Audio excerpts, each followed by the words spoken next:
We look about in puzzlement at our world with a sense of unease and disquiet.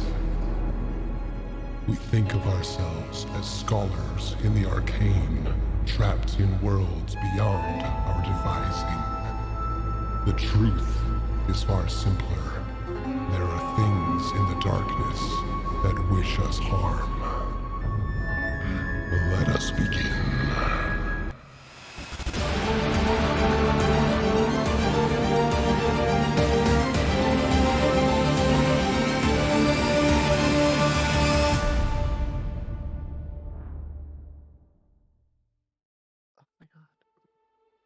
Welcome everybody to the Oddities D&D. So happy to be here. Hope you're having a great week. And if you live in Canada, happy Canada Day. Yesterday, day before? When was Canada Day again? Yesterday. Hey, I know dates. How's it going? True Canadian here. So, welcome. Sorry we had a little bit of delay. We were all just kind of rushing around to get ready and everything for you guys. But we're here now, except we are missing our beloved cult tonight. They are taking a mental health day, which is much deserved after the chaos that they had to ensue with cats. That's why I hate cats. Cats suck, except for Tally and Chuck's cats. But that's about it. I hate cats. That feels very gratuitous, you know? What did cats ever do to you? Oh, what didn't they do? What didn't they do? No, dogs are great. I just want to say, like, I have a really bad cat allergy and I don't hate cats. I do. Okay, but cats, Chuck's cats are amazing and I hope they feel better soon, as does Chuck. In the meantime, we're going to go around and introduce everybody around the table, starting with Rose.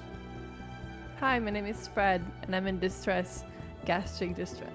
Oh, good for her. Yeah. Down from there, we have Nagheim. They have treatments for erectile dysfunction, but do they have treatments for just being dysfunctional? Hi, I'm Zanza, and I play Nagheim, your favorite drow wizard. Up from there, we have Viria. Hello, my name is Ari, and I play Viria, and I'm stuck in horny jail because I can't pay my horny bail. A finger gun. We're great. Chuck, where are you? We need Mom. What are you talking about? She's right there. She's right there. You can't see her unless you're watching the stream, but she's right there. She's confused by all our intros, as per usual. Honestly, it fits. Yeah. Yeah. All right. Who is reading the recap from last week? I is it can there? do it. Wow, I can we're all... read. Go for it. Go for it. This might be the only time Rose reads. So far. The Oddities pursue the exploration of the laboratory, hoping to find more clues as to the Luxon beacon, the vestiges of divergence, or the cult of Dionysus goals, but are unsuccessful. They pocket one of the molds used to create a dodecahedron before leaving by flying out of the chasm as giant snowy owl. I see you laughing, Jason. It's not helping. The Oddities are then ambushed by a giant and an undead rock. But it was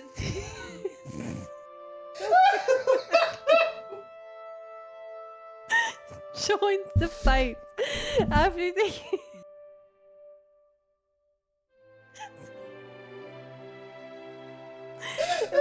down the dragon reveals his identity by reverting back into the form of Vernid, their guide in Frostbogen. On the trek back to Vernid's village, they promise to keep his true identity a secret. I'm so sorry. This is why I shouldn't read. Upon returning, the Oddities meet with Aloisio, who casts a Zone of Truth spell on the hut and asks them to reveal what they've discovered. When Nagheim admits they want to share their findings with Zin and Tens, Aloisio has the party swear to vow secrecy. They are not to reveal anything to anyone except to Kiran Suri, or they will cease to exist. She also takes Nagheim's notes from their notebook. Honestly, rude. As they exit from the hut, Culp catches up to Nagaheim, who announces their decision to leave the town and return to the Swift. Frustrated with Nagaheim, Culp runs into Aloysio, who, after some initial awkwardness, reveals to him that all of the town's inhabitants are part of the clan of metallic dragons. Later that night, Viria is visited by the individual with glowing eyes she's been spotting around the town. So I let loose like the biggest fucking burp, but I was muted. Right as like Fred got to the area part. You got one before stream. What are you, I know, complaining about? But that was a magnificent one, that's why. Fred, I will give you a point of inspiration if you please say that word one more time. Oh my god. You know which one.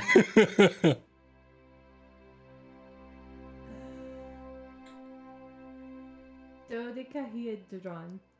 Oh, you said it better this time.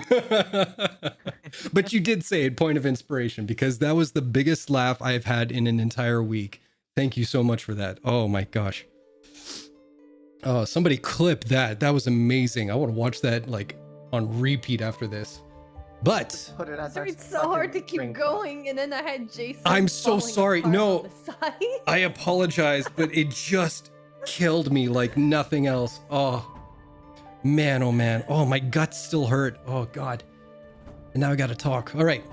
So let's get to it. Let's get serious here. Come on. Viria. Hi. Hey. As you exit your home for the evening, the man doesn't hesitate to start walking away from you towards the lake's edge. At first, you follow at a distance that you are comfortable with, being both cautious and curious. By the time you begin to feel questions form themselves in your mind and mouth, the man extends his hand at the water's edge and out to the lake. You watch as the waters gently part to expose the lake bed. And without hesitation, the man begins to walk this new path that leads out towards the center of the lake. He briefly looks over his shoulder to see if you are following.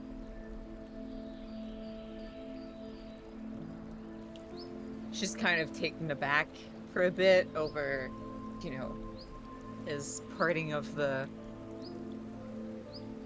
I won't say it, Blue Lake, but she will follow. Fair enough. The further down this hidden path you descend, you feel your mouth begin to sour with apprehension. Yet the blood coursing along your temples urges you to keep up. Before long, you reach a tunnel that seems to lead beneath the lake bed itself. You follow and descend another 30 feet before you hear the sounds of rushing water behind you and look back to see that the entrance now has a watery seal once again. Presumably, the lake has now shifted to hide the secret path once more. But the water does not follow you on this new path into the depths below. Silently, you follow this man deeper beneath the lake, and notice that the deeper you go, the more your breath begins to freeze in front of you.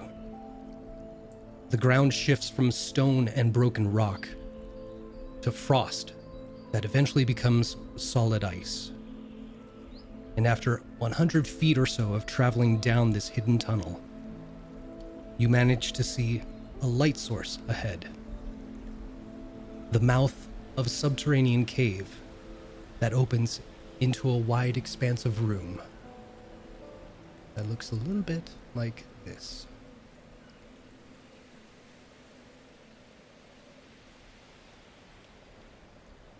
Now then.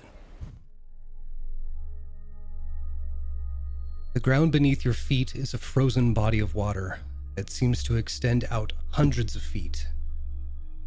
The surrounding walls and ceiling seem to push outward from where you stand, as if the rock and ice were pushed away from the middle of this open space. The walls have a ripple to them, with deep grooves that seem to carve their paths across every surface. The man stops in the center of this space and finally turns to face you. A few strands of his silvery hair hang down over his eyes, but the glow that emanates from them look to you and take you in.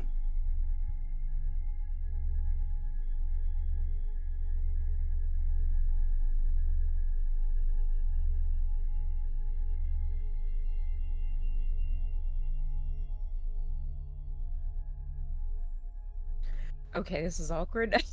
I was waiting for you to say something. If you wanted to talk, we could have done it, back up there.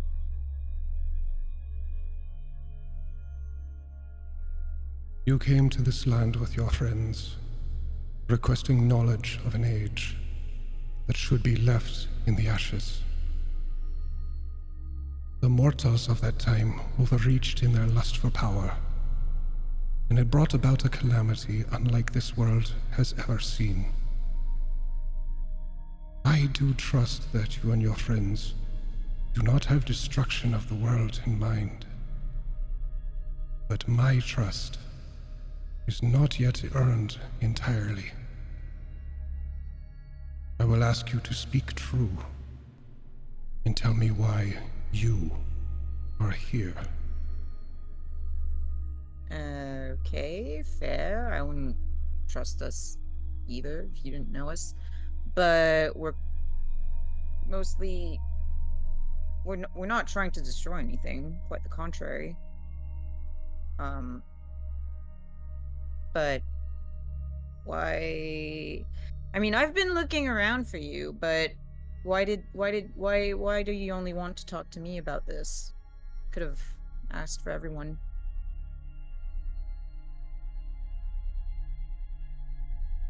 Do you not know where you stand?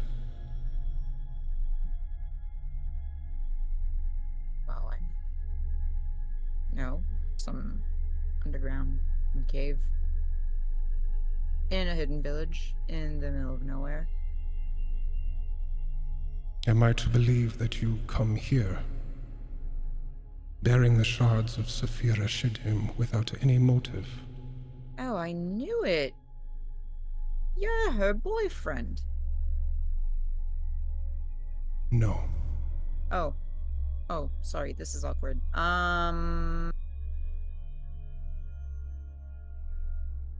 Gaze beneath your feet and tell me what you see. Will do. Make a perception check. Oh boy. Low DC. No. Oh, 18, actually. You look down and you see that there's a structure beneath the ice. And your eyes kind of follow, like there are sections where it's clouded over, but you follow, and the pattern, whatever is beneath it, kind of has a pathway to it.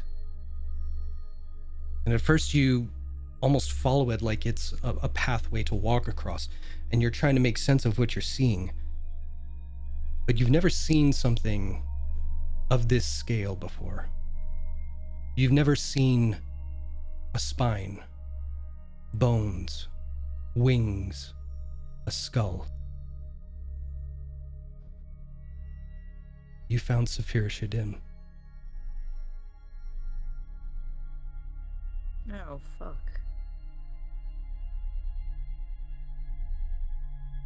And I'll just kneel and kind of brush at the ice with my hand, but stay quiet for now. Always they return to this place, seeking to reclaim lost power, to abuse that soul, to rain ruin across Exandria. But I will not allow that to continue. I will shatter that soul stone over and over again if that is to be my destiny. And I swear now In the name of my father, Glaurung, you will release my mother from your grasp.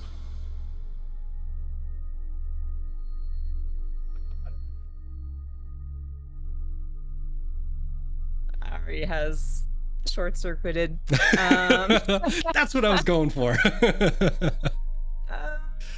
But I will say this. I will say this. At the mention of the name Glaurung, you feel as if your chest has caved in and all the blood in your veins shoot down your limbs and back behind your eyes in such a fierce way. You feel your eyes begin to water. And almost as a reaction to that, when you hear the words mother, you can't explain it, but your whole body just becomes numb and chilled. It's a ferocious change from one sensation to the other, and your emotions are just all over the place. You feel like you're having an anxiety attack with this information that you've been given. But the name Glaurung, something deep within you recognizes that name.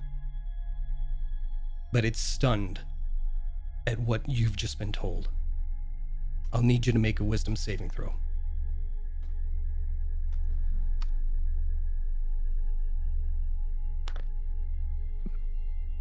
I'm gonna use one of my inspirations. Yeah. I rolled the exact same fucking thing. Oh, do you only have the one inspiration? I have 2. Okay, fine. I feel like Cult abusing his luck right now. Yeah. You're going to jail. Better. That is a 17. Okay, that succeeds. What do you do in this instance now that you've kind of regained some composure?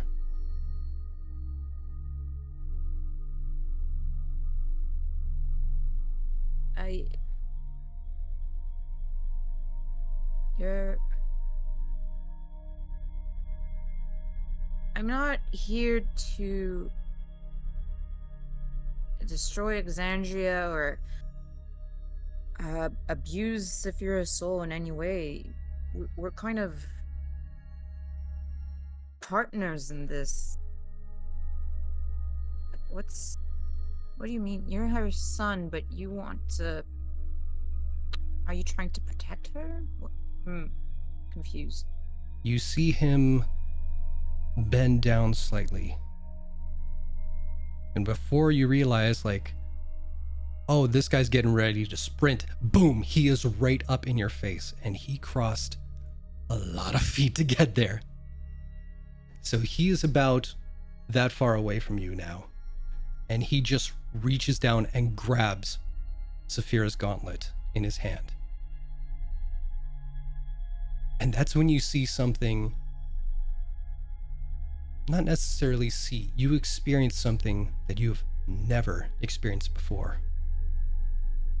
You feel pain in that hand as he grips down so hard. You feel like your hand almost broke off. But before you can acknowledge the pain, there is a flash of memories that just shoot through your mind. Everything you have learned, everything you have witnessed from Saphira's visions come just flooding through your mind. And always it comes back. It tries to remember the good times with Glaurung, but it always flashes back to that moment when Saphira was trapped by the dragons and she watched as her eggs, her brood, were melted right in front of her. Constantly trying to piece two things together. And by the time all these visions in front of you fade away, you look and you see this individual standing in front of you, hand released, but is now weeping. And you realize they've just seen everything you saw in an instant.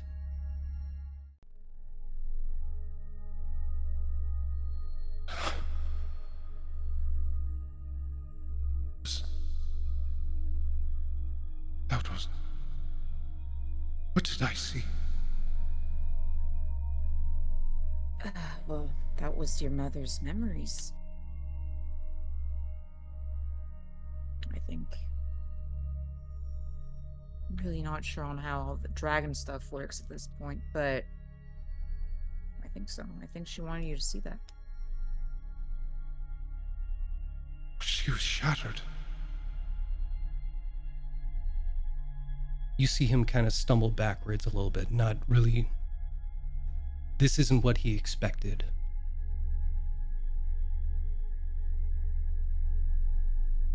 I feel like this is a little stupid to ask, but are you okay?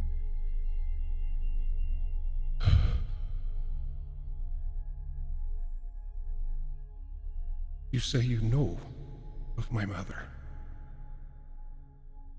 I've had a few chats with her, and here's the thing. You were concerned over people using her power to destroy things. She had a choice between me and someone else who would have abused her power, and she made a decision. She's with me still. I would like to know more. If you're willing to tell me. I can try. I feel like you know things I don't, so it's gonna be a little hard. Let us speak. And he kind of leads you down to the center of the room. And you just sit in the middle of this ice cavern together, cross-legged, just facing each other. What all would you tell him about Saphir Shittim? I tell him everything I know, like up to this point. You know, how I came upon the shard in the first place. Pretty much like how the first time I spoke to her, she was pretty much mindless beast.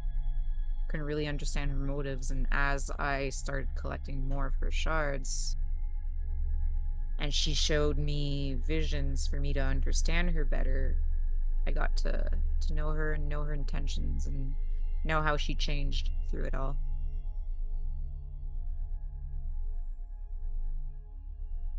You can see this man who, up till this point, and still a little bit now, had a certain presence about him that was very, not commanding, but strong in that kind of sense. And you see him lean in on every word that you're saying to him, as if you were speaking poetry, almost, just enraptured on every word you say. This is a side of his mother that he never thought he would hear. But when you sort of conclude your experiences with Saphir Shittim, he offers. My earliest memories as a child was a constant feeling of dread. My father taught me everything I needed to survive in this world. Even so, I always felt an unspoken weight looming over us. For years, I didn't fully understand why there was such a need to protect me or to keep us secret and safe.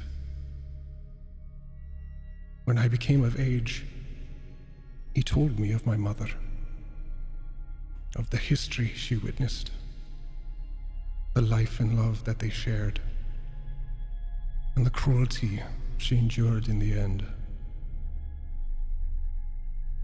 You see him kind of choke up a little bit at that part. My father and I were of one mind. This soul stone that trapped her. It was being used to devastate and corrupt this world and bring my mother peace. That is written wrong.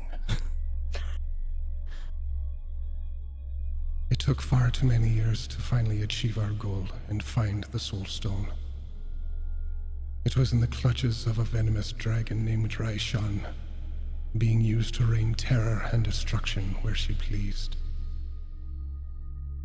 We baited her with whispers of potential power lying dormant at the grave of Saphira Shadim. And we succeeded in recovering the Soul Stone from her. But it came at too high a cost.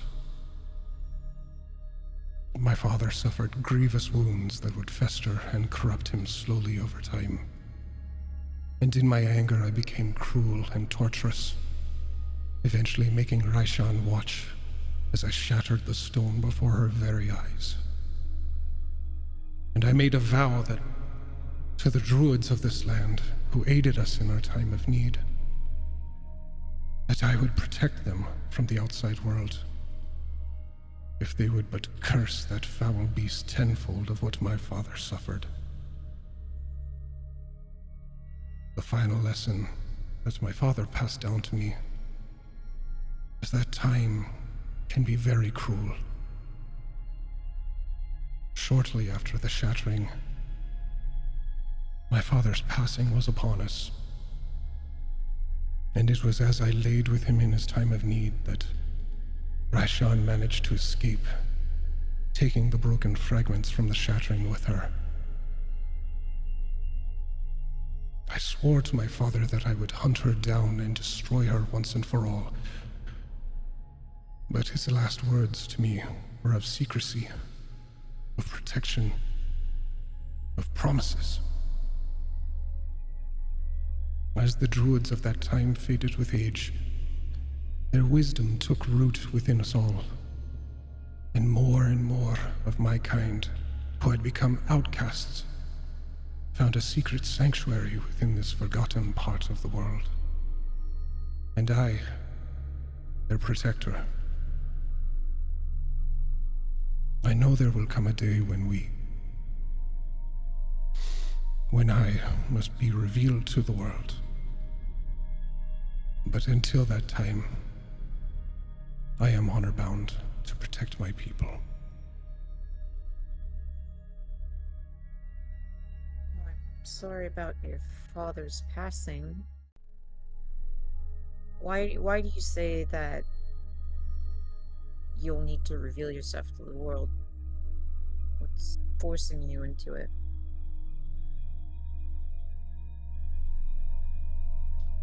Make a persuasion check.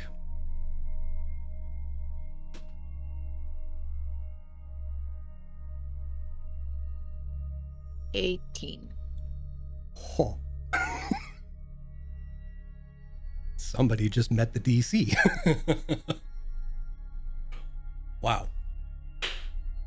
Good thing I have a +10.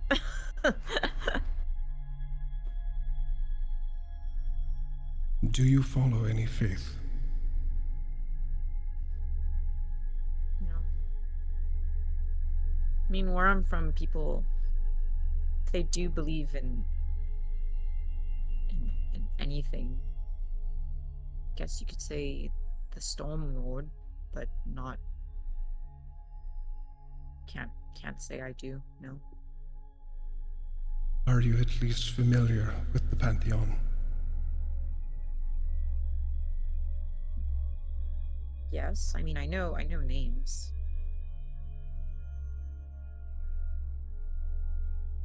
Do you know the history of the calamity and the gods leaving the primal world? I'm not clear on what exactly happened.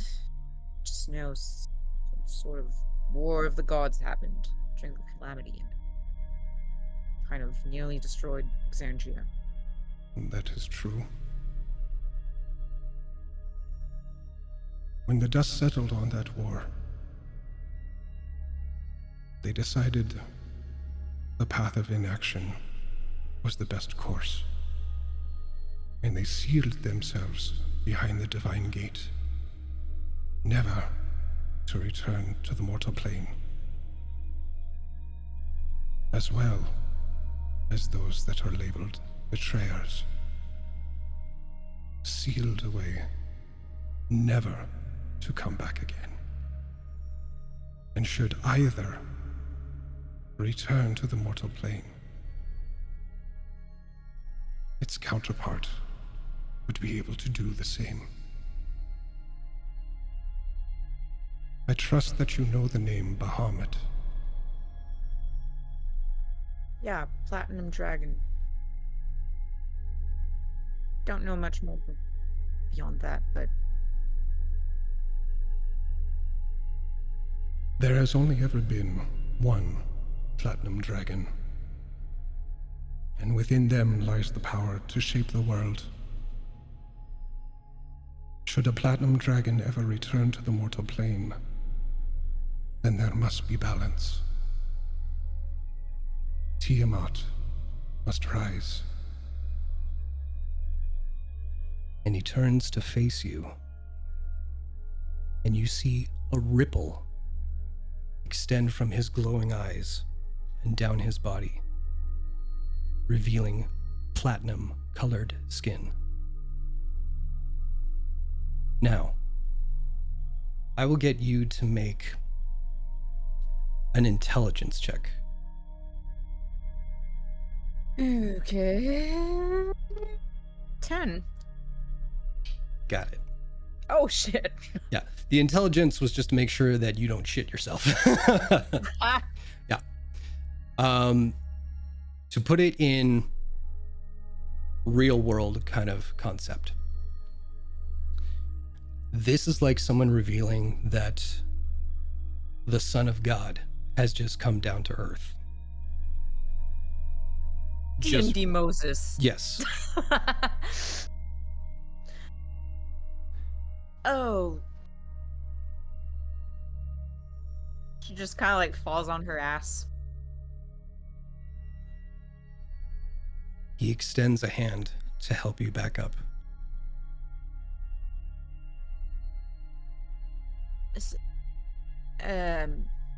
Thanks. And up you go with very little ease. Yeah, or little resistance, whatever. Words are hard. I fear that my very existence is a portent for another cataclysmic event. If I am revealed to the world, it could bring about Tiamat's ascension. Oh fuck. Okay, so we.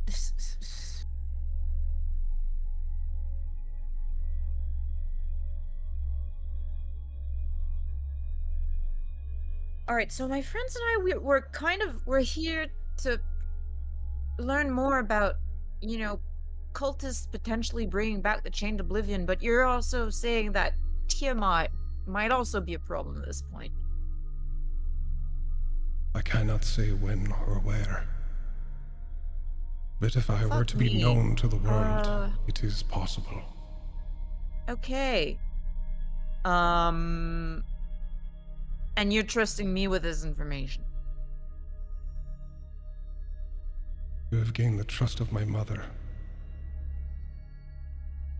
Why should I not do the same?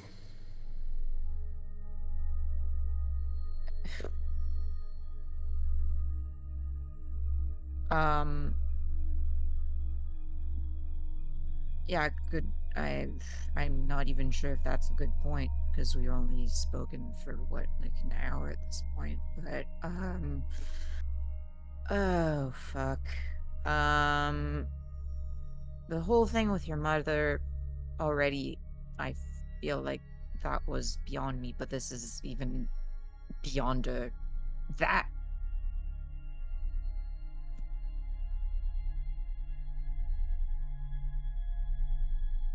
Your words are strange. Yeah, I'm not the smartest person or the more eloquent. It's my friend Nagheim. Shit.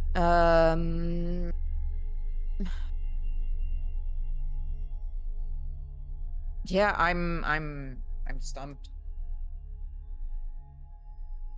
I do not tell you this for solutions. I tell you this as warning.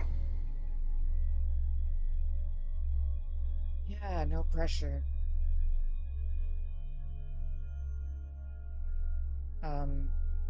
Okay. Well, do you want me to do anything about this? You see a gentle smile come over his face. I am curious to know what you would do. I don't know, that's why I'm asking you.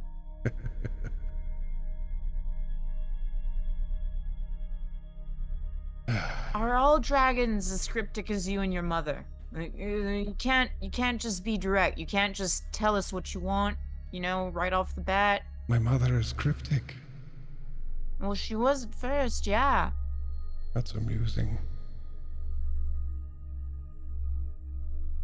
Okay. Yeah, I guess. I mean,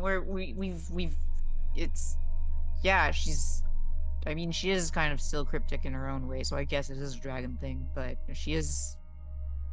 Do you like chocolate? I'll rummage through the bag of holding and retrieve one of the chocolate bars we found out at sea. Hand it to him.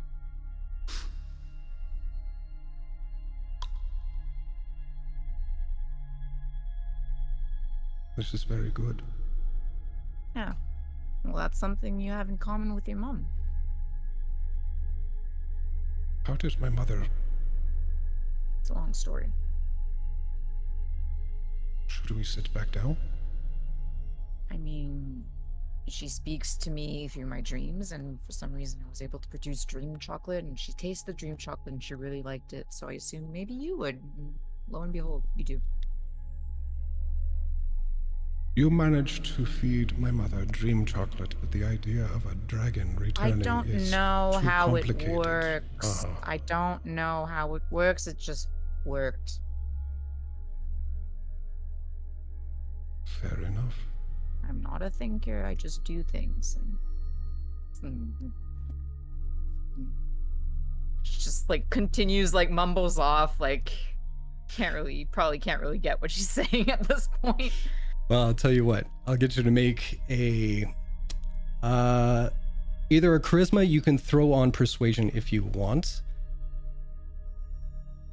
I mean, seeing as I'm proficient, Yeah, for sure. persuasion, I will do that. The 21. Hey, so you both bounce around some awkward conversation, and he eats more than his fair share of chocolate because it's really good. Yeah, I've got another one if you want it. And he does. And then you don't know when exactly it happened, but eventually you guys find yourself in a conversation that's more relaxed and comfortable between each other. And you share a few stories of things that don't relate to his mother. He shares a few stories of some of his adventures and some of his time on Frostbogen. But it comes to a point, like most great conversations late at night, where you realize how much time has passed. And even though this is the beginning moment of something that you don't want to end, you know there's something in your future that you need to get to. And some part of him kind of recognizes that this needs to end, even though he definitely wants to just hang off of every word for as long as he possibly can. Eventually, you both get up and have a walk and talk back through the path, out through the parting of the Red Sea, because you were too chicken shit to say it. Moses and everything. Hey, what can I say? Turns out I was right. Yeah. So. And he leads you back to the home that you were staying in. Well, can't say I was expecting this, because I saw the glowy eyes and I thought maybe you were someone else like me, but still, You're not it's nice far to- off from the truth. no. Wait, what? I see a bit of the celestial in you as well. Oh yeah, that's what my friend Nagaheim said. Strange that you would be paired with my mother. Why? Seems odd. I mean, our party name is the Oddities, so it works. Is it really? Yeah. It suits you. Good night, Well, Miss Viria. It's nice meeting you. And She does this, give him a smile as he leaves. make a history check for me.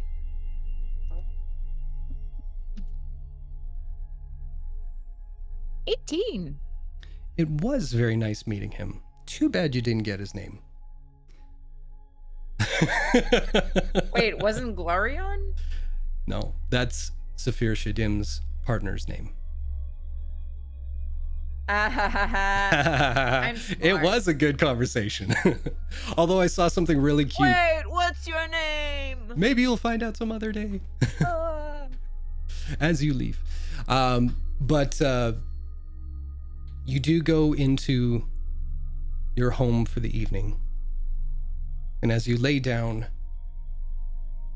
there is so much that was revealed to you just now. So much to take in, so much to consider. And that's not even getting to the Tiamat Platinum Dragon, what the fuck. So unfortunately, you don't sleep and you get a point of exhaustion. If we're being fair. Fine. All right. But with that,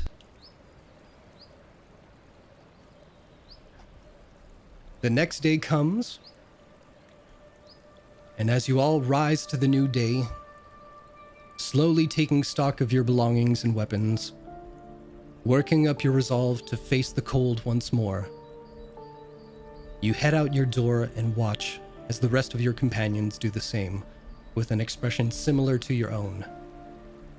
The task is completed, but what comes next may be just as daunting. You have found one piece of a puzzle, but the grand picture has yet to be revealed. For now, you resign yourself to the simple things that seemed insurmountable when you first landed on these shores. One foot in front of the other towards your destination. No. Oh. Good morning. Oh.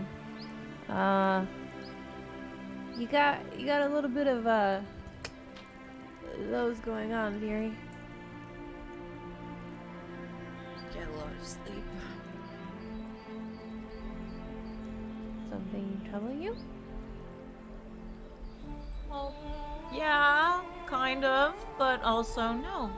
I had a nice conversation, I guess you could say.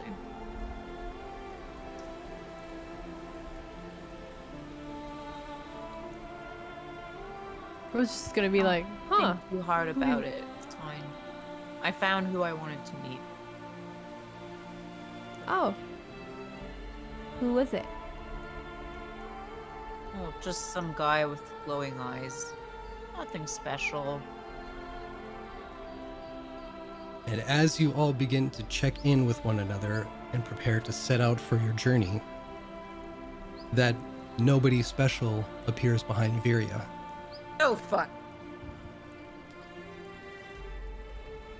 My apologies for not introducing myself. I am not much for conversation at the best of times. He looks to Colton Rose.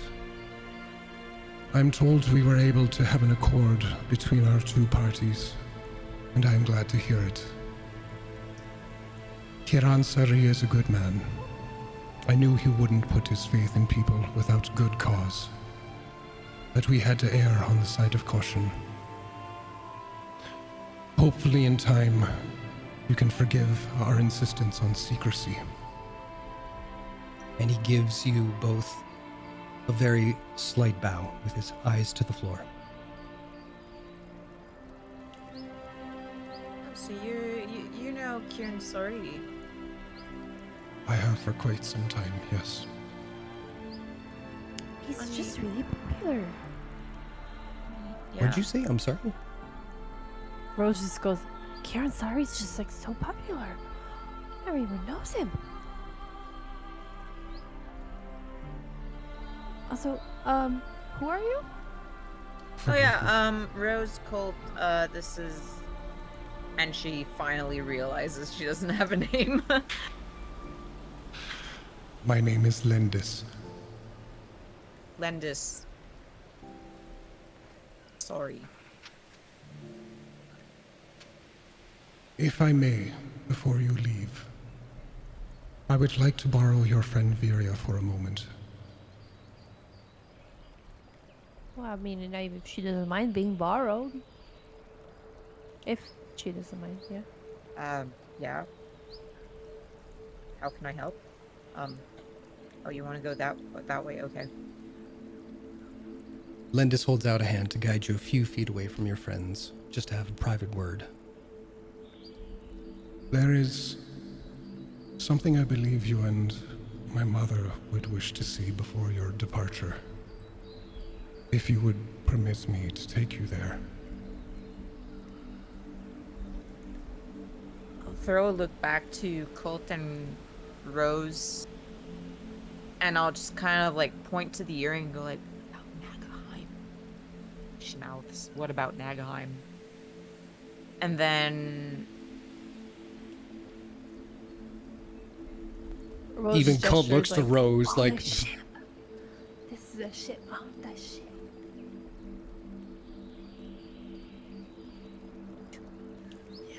and I'll turn back to Lendis, and I'll go, yeah, sure, we're going to leave, so now's as good a time as any. It will be only as long as you wish. And Lendis walks close to you, and without thinking much about it, puts his arm around your waist to pull you in closer to him. Before you have a chance to react to his forwardness, you feel yourself pulled away from the ground and are now soaring high above the village and your friends below. Oh shit. Coasting through the open air towards the upper level of the village and through to a crack in the mountainside where the sun's light breaks through. As you exit the mountain, you're thrown into the harsh cold of Frostbogen, where you feel yourself jerked up once more. The frozen and jagged slopes of the mountain fall away beneath you, and higher you fly, until you enter the clouds above and quickly break through to the other side.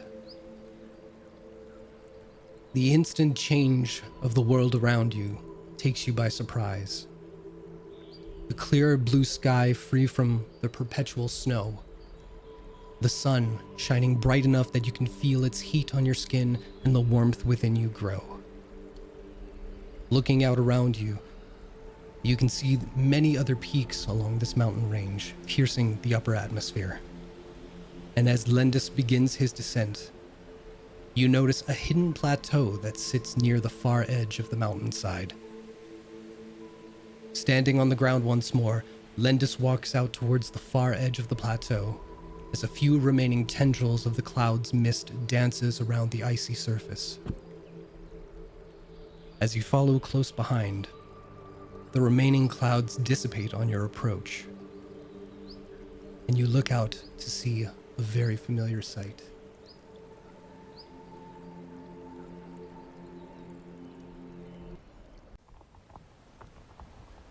An icy edge that overlooks the entirety of Frostbogen.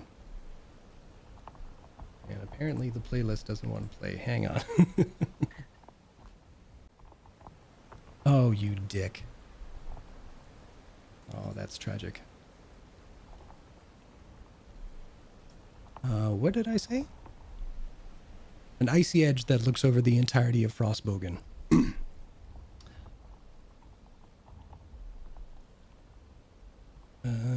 Sorry, I want to get some good music here. Hold on a second. Give me a second here, guys. Because this is good stuff I had planned. God damn it. Got it. Don't need that. Don't need that. Nope.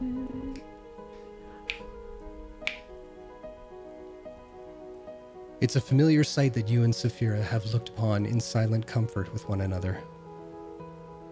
You feel the pull of a soft smile at the corners of your mouth, as you feel a presence within you that is not wholly your own, but is shared nonetheless. For a moment, you look to offer Lendis thanks for recognizing that this would be a welcome sight to you both. But as he steps aside, you feel your heart sink. Placed at the very edge of the plateau, overlooking the land beyond, towards the setting sun, is a stone statue.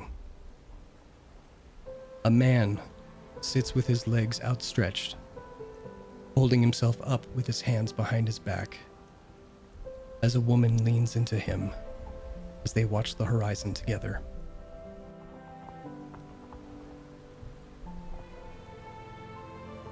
My father often told me that this place was one of my mother's favorite spots in the entire world.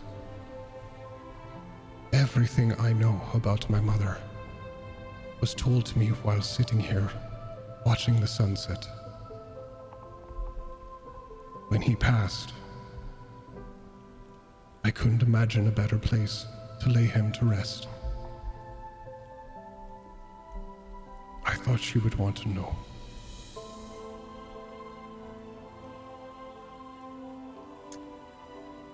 She knows.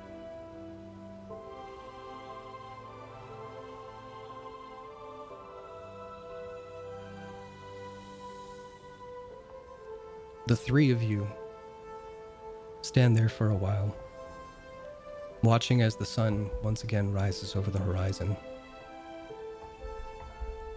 And however long you want to remain there, you can.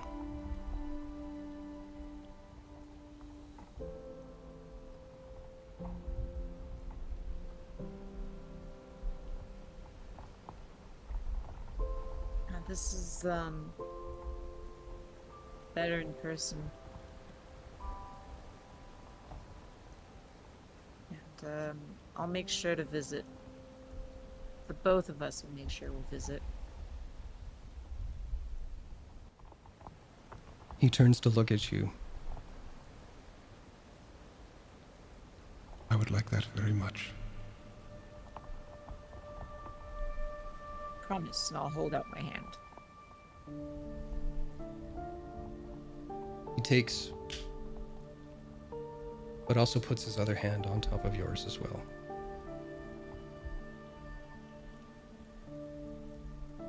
When you're ready. Yeah, I don't want to keep them waiting for too long. Once again, he pulls you in, and you just... Your handsy. Right. Not by intent, but okay. And you both simply step off the edge and glide back down through the clouds, the open space, hovering over the village. And once again, you all come together, double checking a final time to make sure you all have your gear and supplies.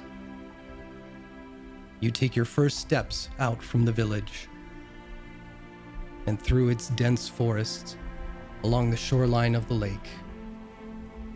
The temperature slowly dropping the closer you get to the mouth of the caves sets your muscles tight.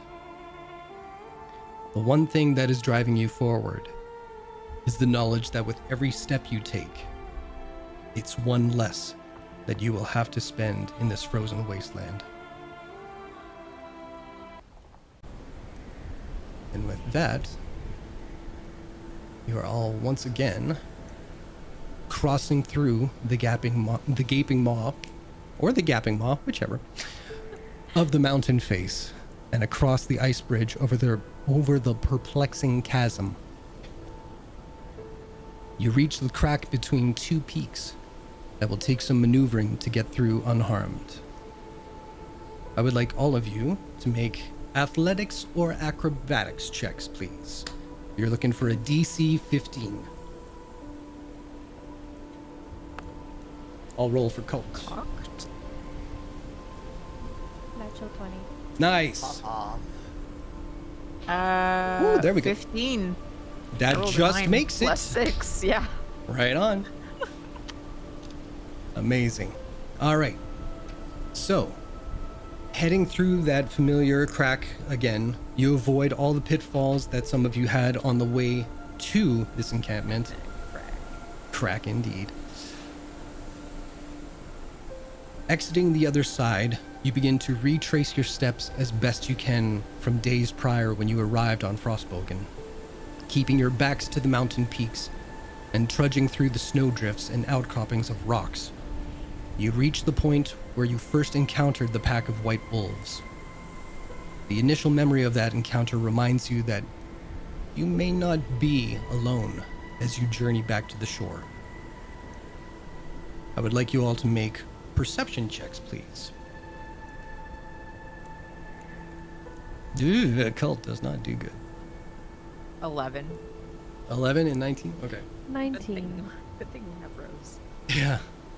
Well, you said, well, actually, now that you say that. Plus 10, plus 19. Oh, shit, Dix.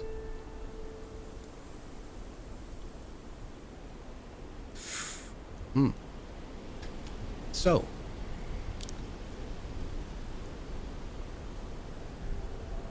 Yeah. You guys come to a certain barren area when you start to hear noises. Noises that are unfamiliar and foreign. I will get Rose to roll a d4, please.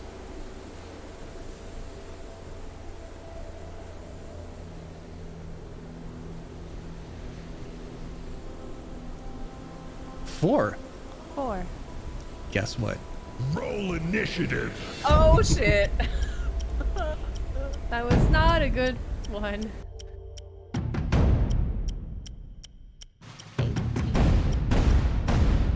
18. All right. 18 with advantage.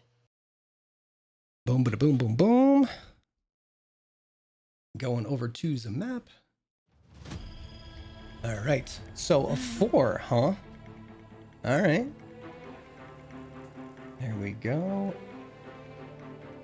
Oh, let's do cult initiative here. Nagaheim, where are 16. you? And Viria, you got 18, and Rose, you got 16. All right.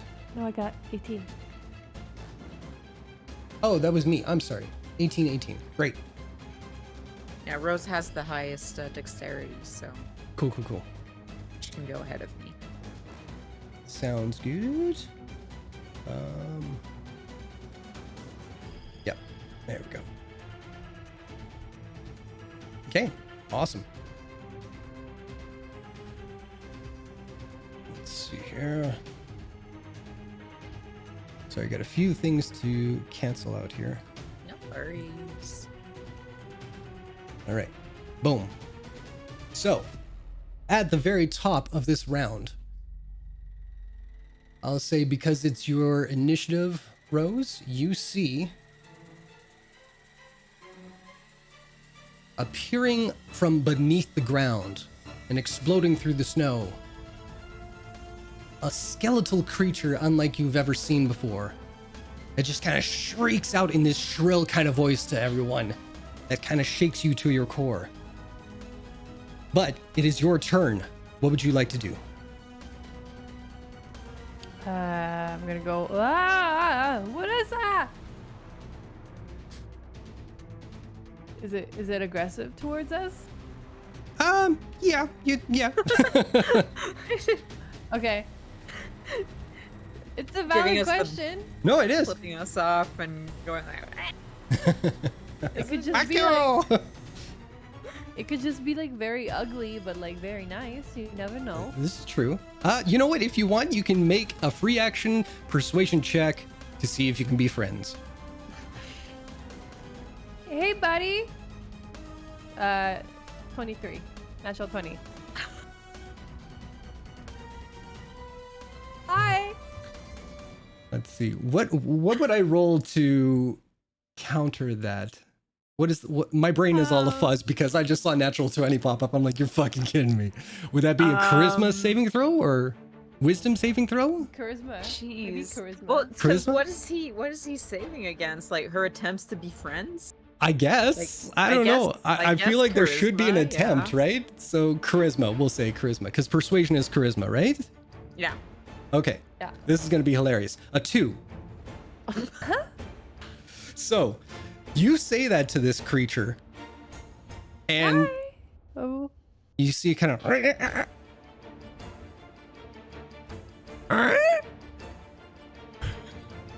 The three of them just start waving at him. Okay. Have a good day. Bye. You can go now. and he kind of moves in front of you. Anything else you want to do? Action, bonus action, anything like that? Movement before we go on to somebody else? I will I'm gonna say hold that an you action. perceive that this persuasion kind of worked in your favor unexpectedly.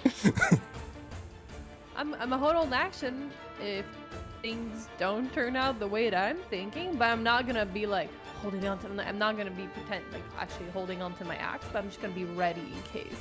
Okay, that's a good one. Do you get closer, further away? I see exactly where I am, but I just keep waving, like, hey, Okay, and smiling. cool. So is it cool to go on to the next turn? Yes. All right. Viria, you see Rose just kind of interacting with this horrible looking undead thing that seems to tower above you guys, but you're seeing this kind of communication between them. What do you do? She also kind of like waves at it, and as she does, she'll move like closer to Rose, and she'll go, "Wait, do you know this guy?"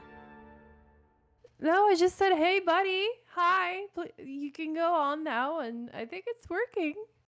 Okay, well, he's not attacking for now. Maybe you can introduce yourself and just... Okay, hi. Yeah, ask somebody their name's- name. Yeah. My name's Viria. What's your name? I learn fast. Oh, I didn't quite get that. Sorry. It's not going through my mic. I'm sorry, sir. I'm trying. There you go. This is the...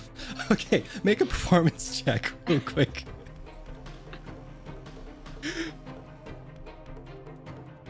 Dirty 20. Oh my god. So there's one point where you say that to him, the whatever bird call you did there, and he just...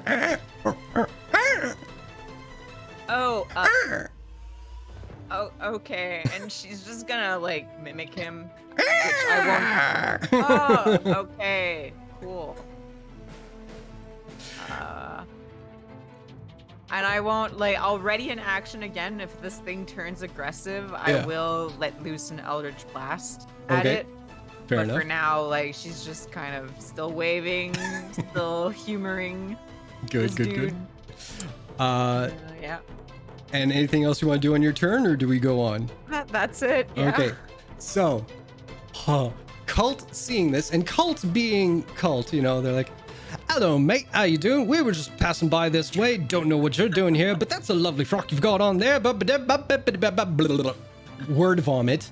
And we're going to do a persuasion, or perform. Do you think performance or persuasion? Persuasion. Let's go for it. Oh, that's really good. Oh, yeah, because they've got... Right.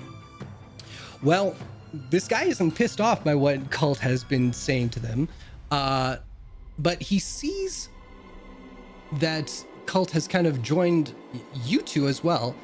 So he's kind of piecing it together like, oh, they're friends. We're friends. I have friends. Holy shit. So at this point, I think we're out of combat.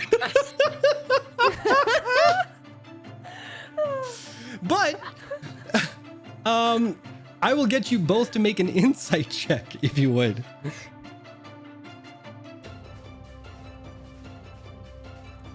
Okay. Oh shit. We're doing great. Yeah. What about cult? Oh, yeah. Save us, Colt. Save us. Yeah, this is gonna be real good. You watch. Oh shit, it is real good. Yes. So Cult kind of whispers like, I don't get the evil stabby stab vibes from this guy. We might be able to coerce him into kind of maybe guiding us? Bad idea. Despite the terrifying appearance, he does sound pretty nice. Yeah, I mean, we might be a little terrifying to them as well, you know? True. I mean, if they're not used to seeing, people like us around. Yeah. Hey, Rose, you're the sweetest one. Why don't you go, butter him up a little bit, see if he'll take us along? I mean, you're kind of the person who got him to. Yeah. Yeah. Where are we going again? Are you asking me? Rose just we're asked going generally. back to the ship. Oh, okay. Hi. And yeah, I'll. Cook. Can I on the side? Can I just assist her in any way? Oh, sure. Yeah. Yeah. Okay. I'll say as a group, you guys all approach, like just kind of like smiling, waving, being very friendly, not touching the weapons kind of thing. And yeah, he seems amiable enough. So yeah.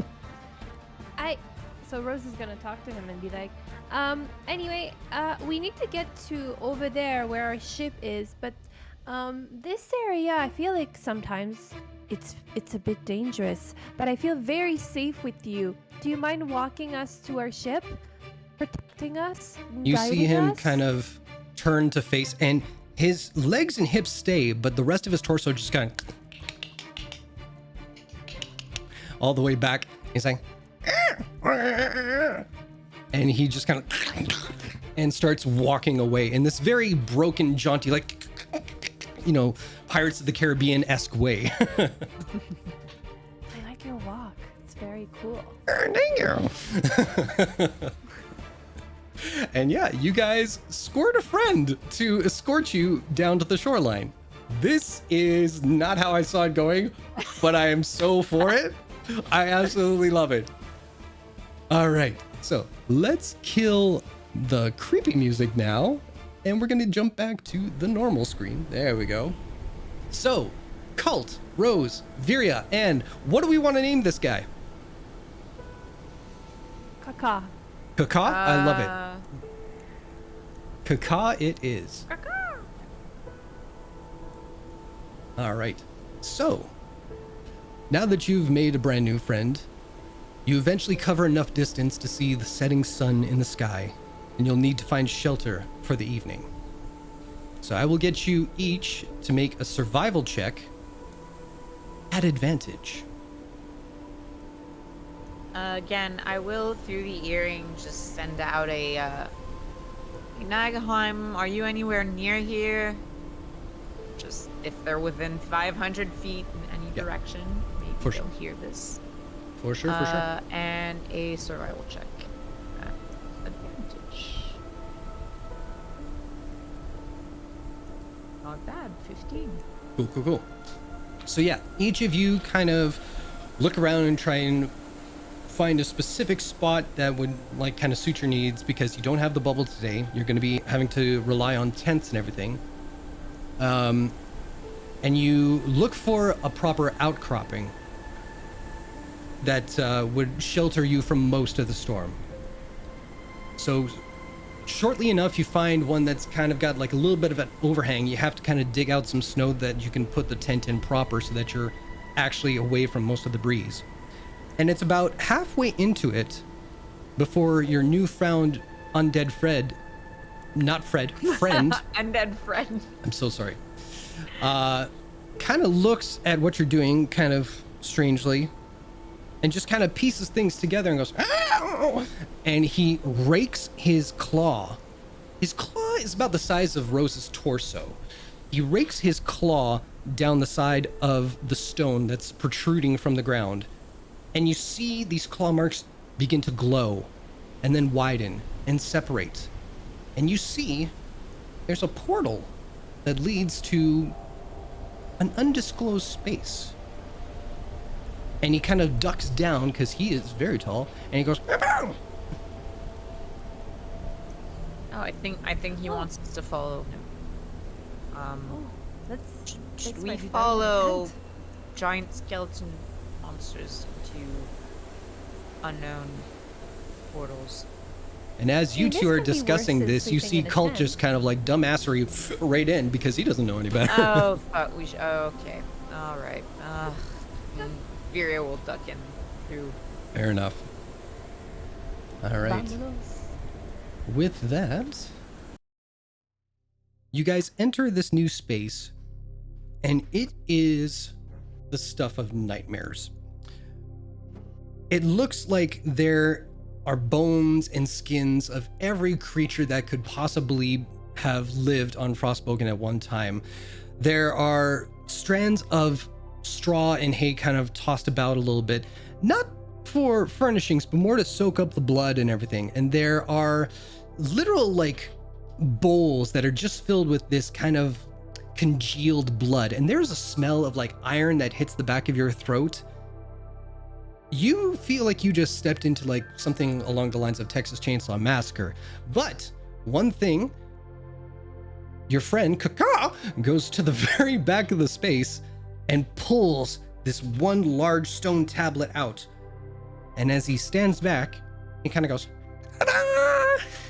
And you see a very soft bed, large enough to fit 4 individuals. Pillows, blankets, ready and available. Oh. Is this your home? It's lovely. Yeah, I Did you really like love the hotel? the decor. Great. Is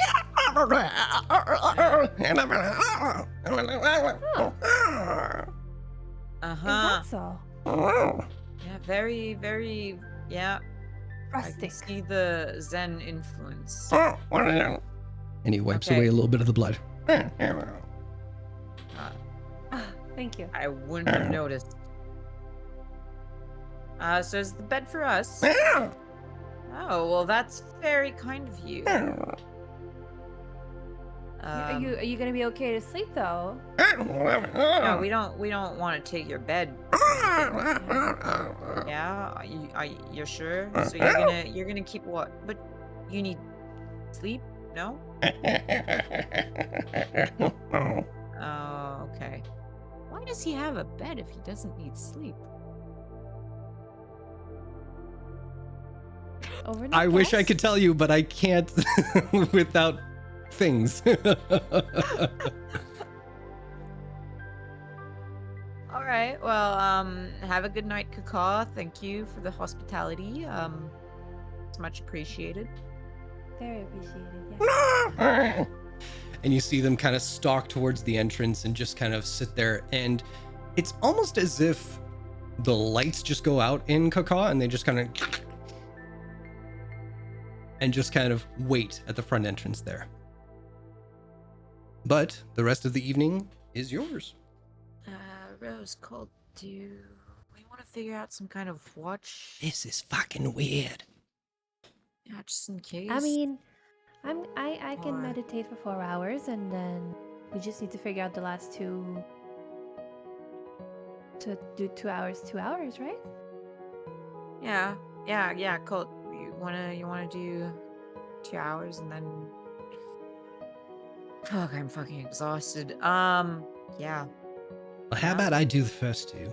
Rose can do the middle 4, and you do the last 2. That. Perfect. That works. Sweet. This has been a weird fucking day. I mean, it's pretty cool. Not many people get to stay in a place like this. 5 stars. Yeah, but I'm worried. Do you think Nagheim's all right? At that point, you see Cult kind of just move away from you two. You okay, Colt? I'm fine. Oh.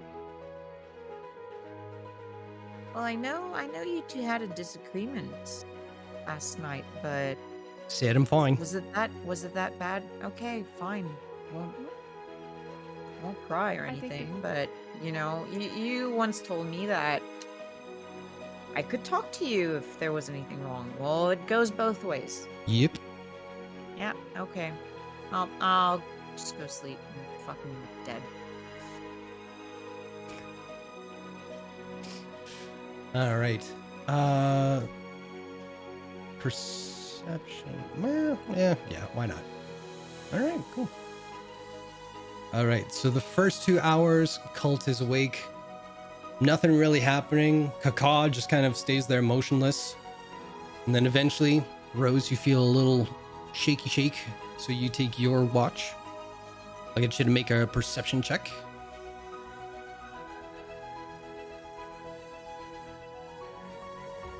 24. Amazing.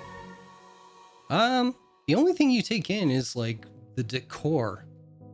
You know, you kind of like it's a shock to the system when you first arrived and it's like just bloody gore fest. But after a while, you kind of see you're either just kind of cabin fever kind of thing, but you kind of see a pattern and a sense to it all where the decor kind of makes sense and it all kind of has a feng shui of bloody awful to it all. So yeah, but your watch goes uneventful.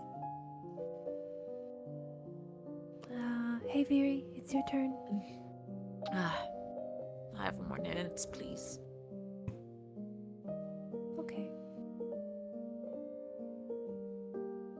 All right. Hey. It's been 9 minutes now. Okay. Sorry. I'm up. Good night, Rose. Bye-bye. Rose just leaves you all. All right, make a perception check, please. Also, I realize I did not make a few checks with disadvantage, unfortunately, since I was exhausted. So, Oh, okay. as a result, I will make this one with disadvantage. Sure. That's perception. Hello. At disadvantage. Wow. I rolled a 20 and a 19. Who are you and what have you done with Varia? So dirty 20 at disadvantage. Fantastic. Same kind of thing as Rose. You're not really a fan of the decor, but you don't necessarily hate it. So, but you are starting to see like there is method to whatever this madness may be. But eventually you see the first signs of daylight peeking through the portal where Kaka sits. And yeah, what do you guys do? I'm alright.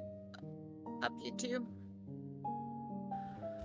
Oh, this was more restful than I expected.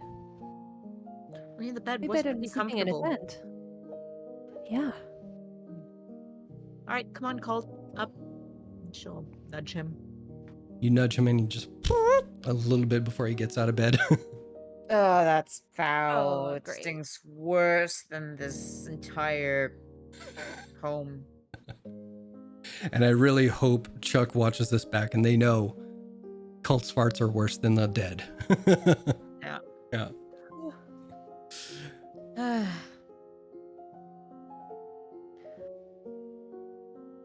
So, what do undead eat?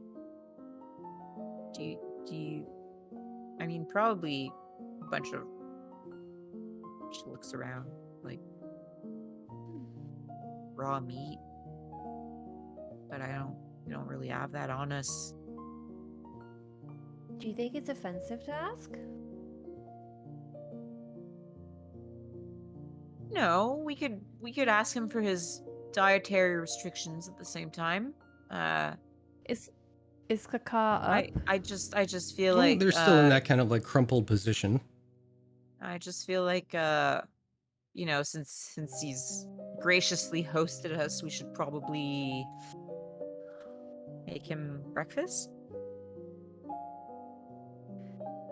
Rose is just gonna be like, "Good morning, Kaka." Eventually, you see it almost as if a puppeteer has pulled the strings. Just Did you sleep well? Us too. We had really great night of sleep. Thanks.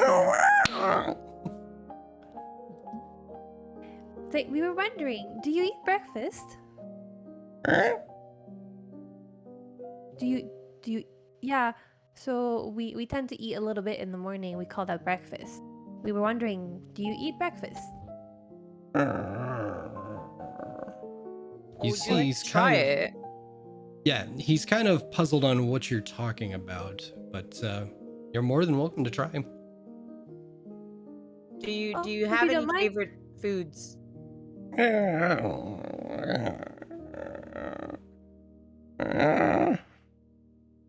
All right. Well, we'll let Rose. I'll help you, of course, but you know we trust in your cooking, so I'm sure he'll like it. If you don't mind, I'll whip up a quick breakfast for us, and then you can have some cacao, of course. So make a performance check.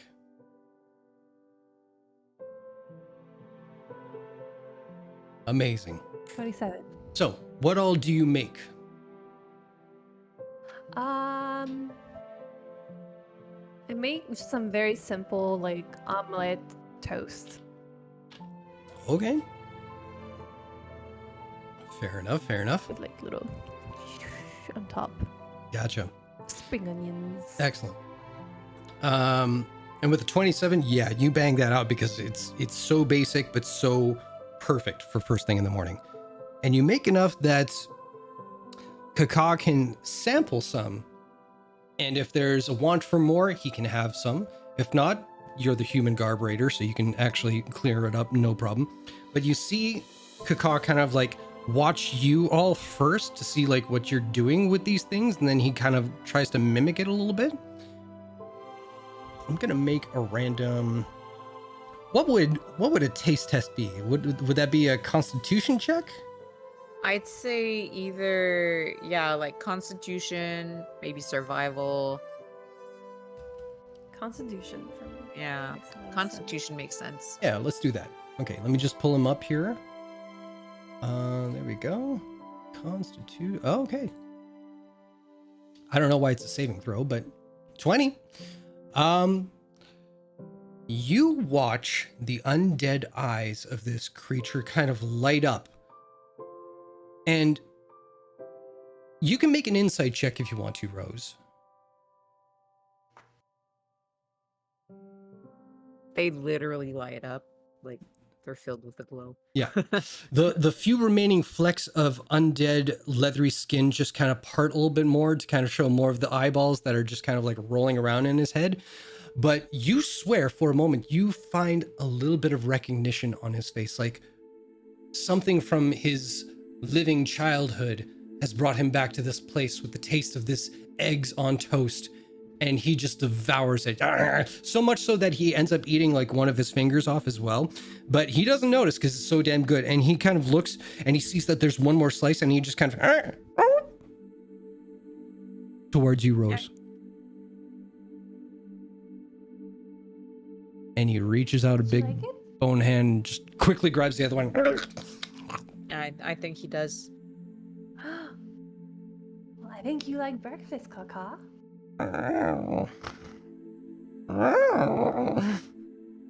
And he's just kind of like looking at his hands, trying to see if like there's any like last little morsels. And you see like this green-gray tongue kind of all the little bits and bobs off it. But yeah. I mean, do you want half of my last slice? No, I'll take it. I insist. You like just I don't want my fingers getting stuck in there. Yeah. But eventually, all the breakfast is had, and Kaka makes sure that they're thorough, making sure that there is no leftover or crumbs or anything like that, because they will absolutely help clean that up in a flash. But the day has dawned. The rising sun brings comparatively little warmth as it would back in TAL'DOREI.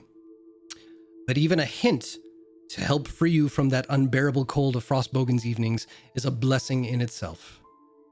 And though it is still some distance away, you can see on the horizon to the south, the edge where the land meets the ocean.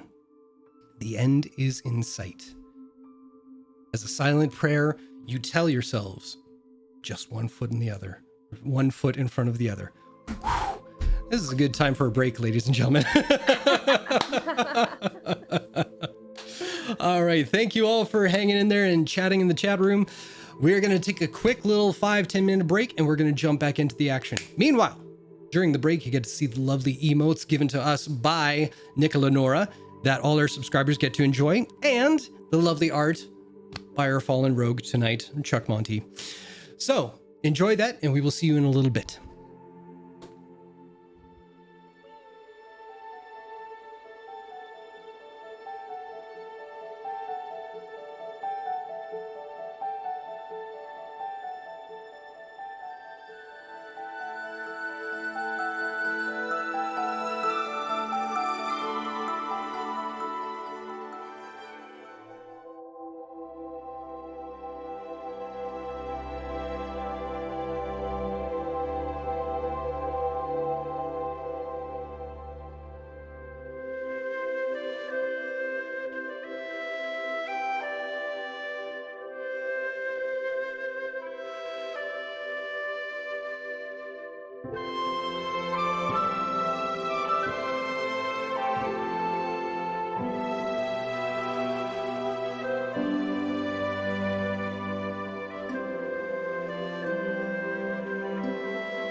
Welcome back, ladies and gentlemen.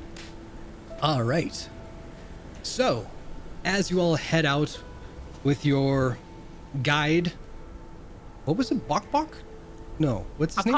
Kaka, thank you. Kaka leading the charge for you all. I'll get you all to make a perception check with advantage, please. And I will do one for Cult as well.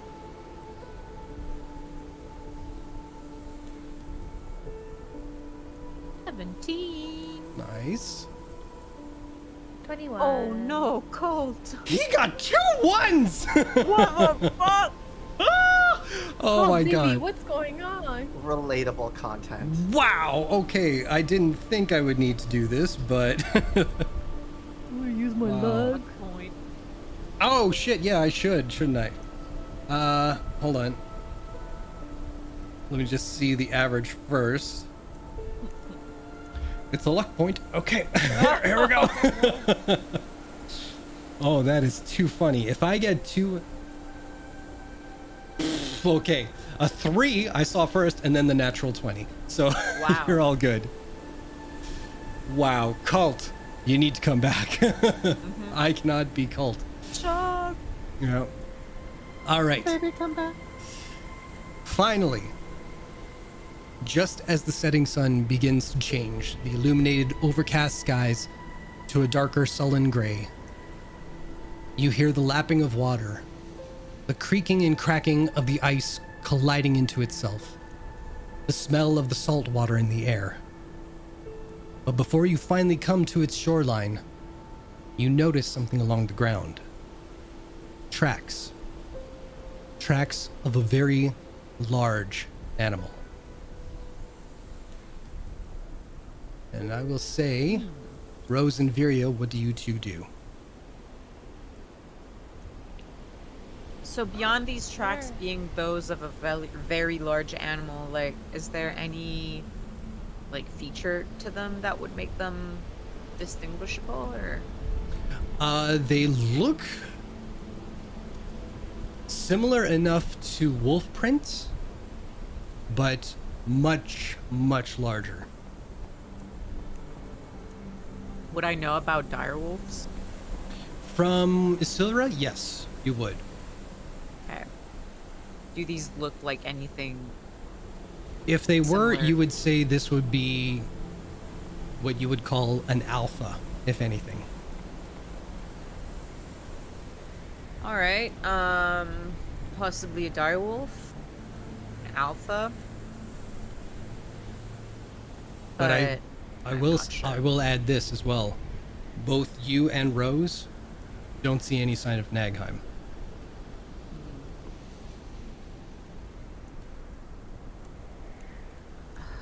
Again, through the earring, I'll go. Because how far would we be from the shore at this point?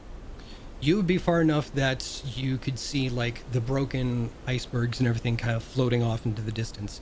So quickly enough you guys could get to the water line. Is the ship anywhere nearby? Not that you can see.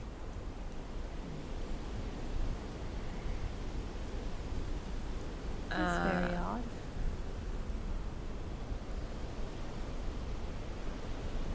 Well, I mean, okay, these tracks are headed in a direction that, like, where are the tracks headed? Sorry. They're a little scattered everywhere, but they do kind of go off to, we'll say, the east, And the shoreline is to the south. to the south. All right. Well, these aren't headed where we're supposed to be going, but there's still no sign of Nagheim. And, well, Do you, of the Swift for that matter. do you think that been pouting, or did something happen to them? Yeah, I don't know. I mean, Colt's the last person who saw them. Right, and I mean, it's not the first time that Nagaheim's gone radio silent on us. That's why I wasn't worried, but now I'm kind of mean, I've been worried for a while because this place is clearly not the most hospitable. And that's about the time you hear Cult go, guys? And he just points over to the east. And you see a very similar half silvery orb just kind of sitting underneath an outcropping of a rock. Oh. Oh. That's convenient. Yeah, I guess we should probably go and find them. And as you Go, do, yeah. as you approach the bubble, you do see that these paw prints go towards that same area as well. Hey, Kaka, do you mind keeping an eye on things? Our friend is in there, but he doesn't know that you're with us, so he might get a little spooked before we get attacked. Need to explain things to him. Do you mind? And you see Thank Kaka you. kind of walk off. Thank you. Yeah, I mean, Nagheim might be in trouble. Those paw prints were heading towards there as well, so should definitely be careful.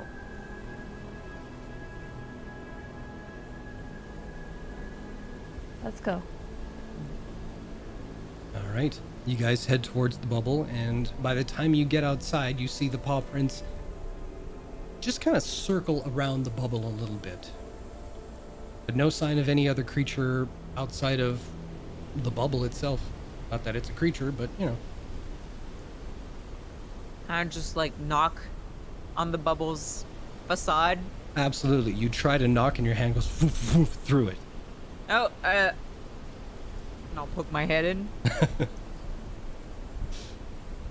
Hello. I climb. As you poke your head in, you see the full cabin.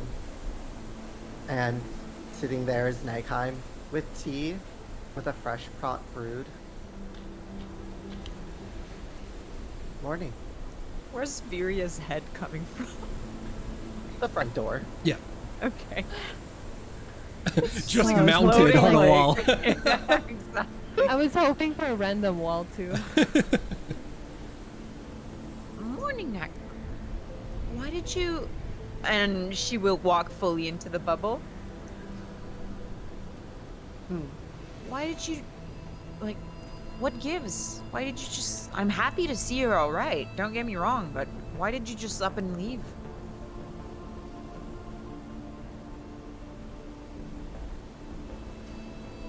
I needed to leave there. But why didn't you say anything to us? I did. I said I was leaving. I said they took too much from me and I was leaving. Well, I tried to. I guess I tried to, but Colt would not hear it. She turns back to Colt with an eyebrow raised. Cult walks away.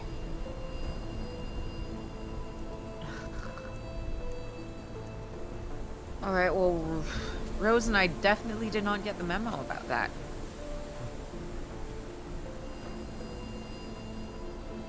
Yes, and I've had time to think.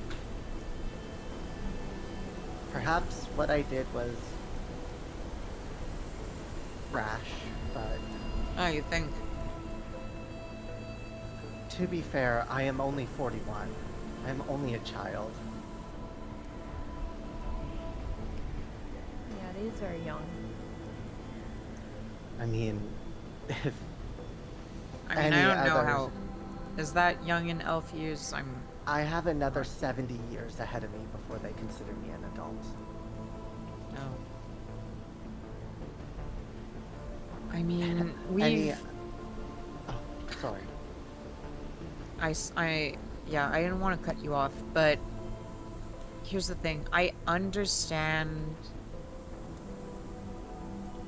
why you reacted the way you reacted, but I think we've had this discussion before, and as a team, we do have to learn to communicate. That doesn't just go for you, that also goes for Colt. If you told him you were leaving, then I don't know. I would have left sooner. To be fair, me leaving let me come to the realization that I came to, really. It was weird.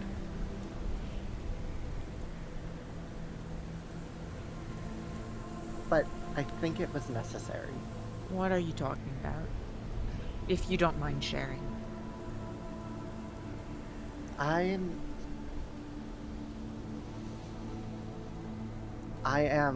It made me realize that and remember that, yes, I am a child. I am rather mature for my age. I've grew up being nobody being more perceptive than I. I naturally used to be able to see it all. I could read people without even thinking about it. Nothing could sneak up on me, nothing got past me. I never had to actually think when it came to remembering something. And I'm realizing a lot of that was most likely because I was in a town full of regular people. I'm not regular. Nor are you, Rose, or Colt. I'm part of that. You have done things so much more brilliantly than any normal person ever could.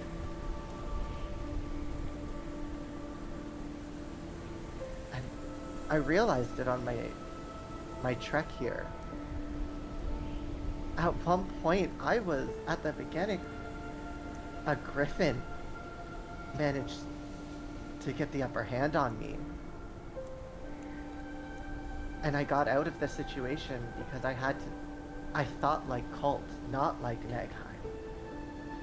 Colt would try to find a way out of it when the odds are stacked against him. And I did. I managed to sneak away, I blinded it, and it killed itself due to that, but I got away because I did not think like myself. I thought like someone like Colt. Then there was the food.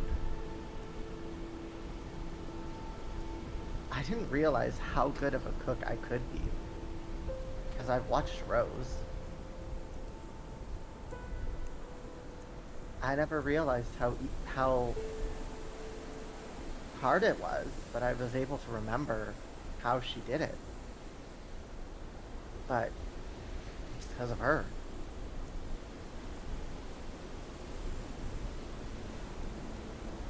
And I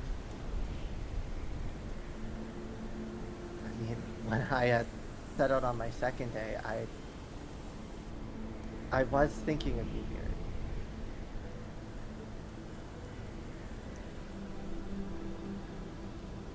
I managed to make myself into a ferocious beast. And it really made the rest of this journey ever so easily, effortlessly. I had turned into a glacial direwolf. Ice was protruding from my claws, my body.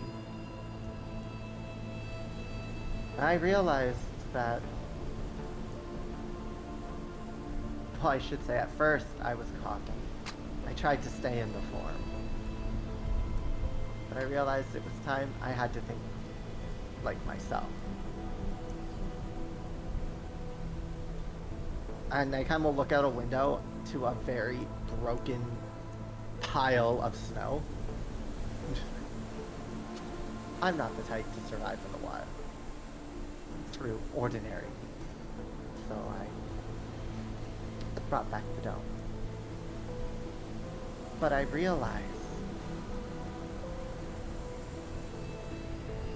I don't have all of the answers. And maybe one day I will. I have countless lifetimes to live. Potentially more. But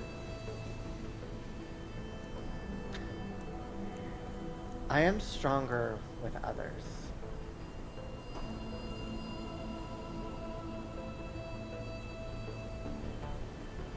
Yes, having the choice of how I will research being taken away from me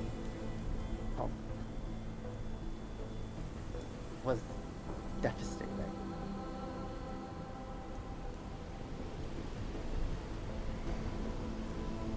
But it opened my eyes.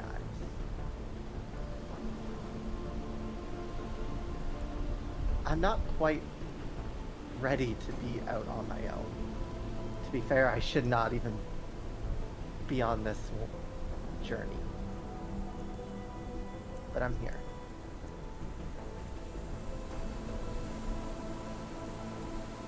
And it's time to start trying to mature. Well, for me at least. I may have what seems like a lifetime for some of perfecting that, but I realize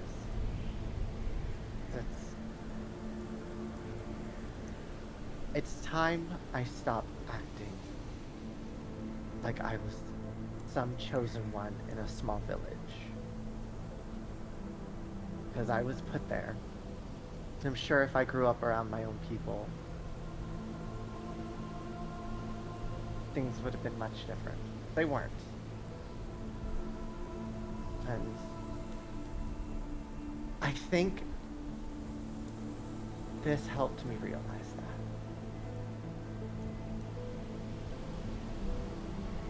The way I see it, Nagheim, is that your knowledge, your past life, your role, all that, yeah, they're a part of you, they're a very important part of you, but they're not everything that make you you.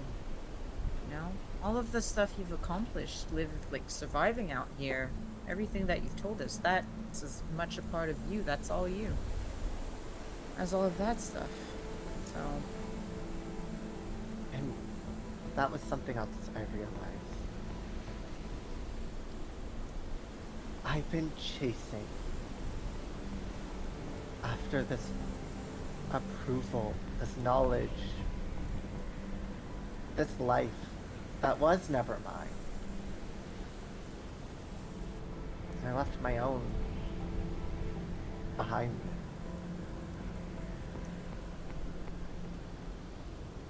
And I think that might be part of the immaturity. Yes, who I was is my past, my present, and my future. But that does not define who I am.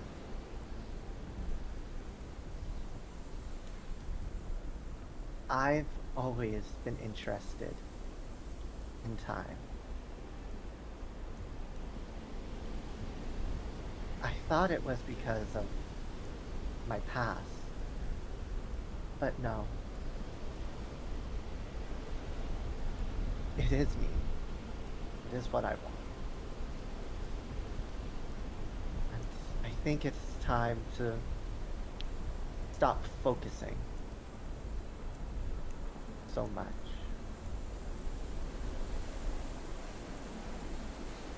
on who I was.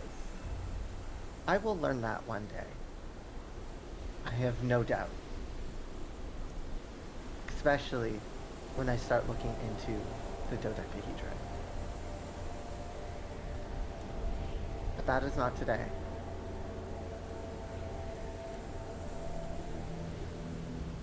And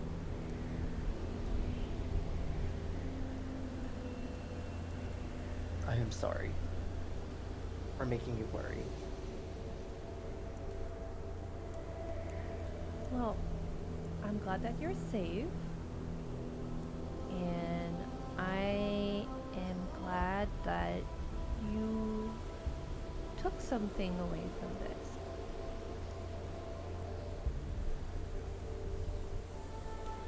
And you learned. And while you were speaking, Rose whipped up some food and she puts down a bowl of stew in front of Nagaheim. Thank Well. you, Rose.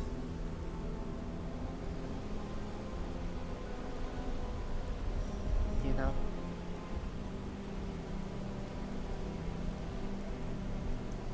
I was always told any experience can become a learning experience.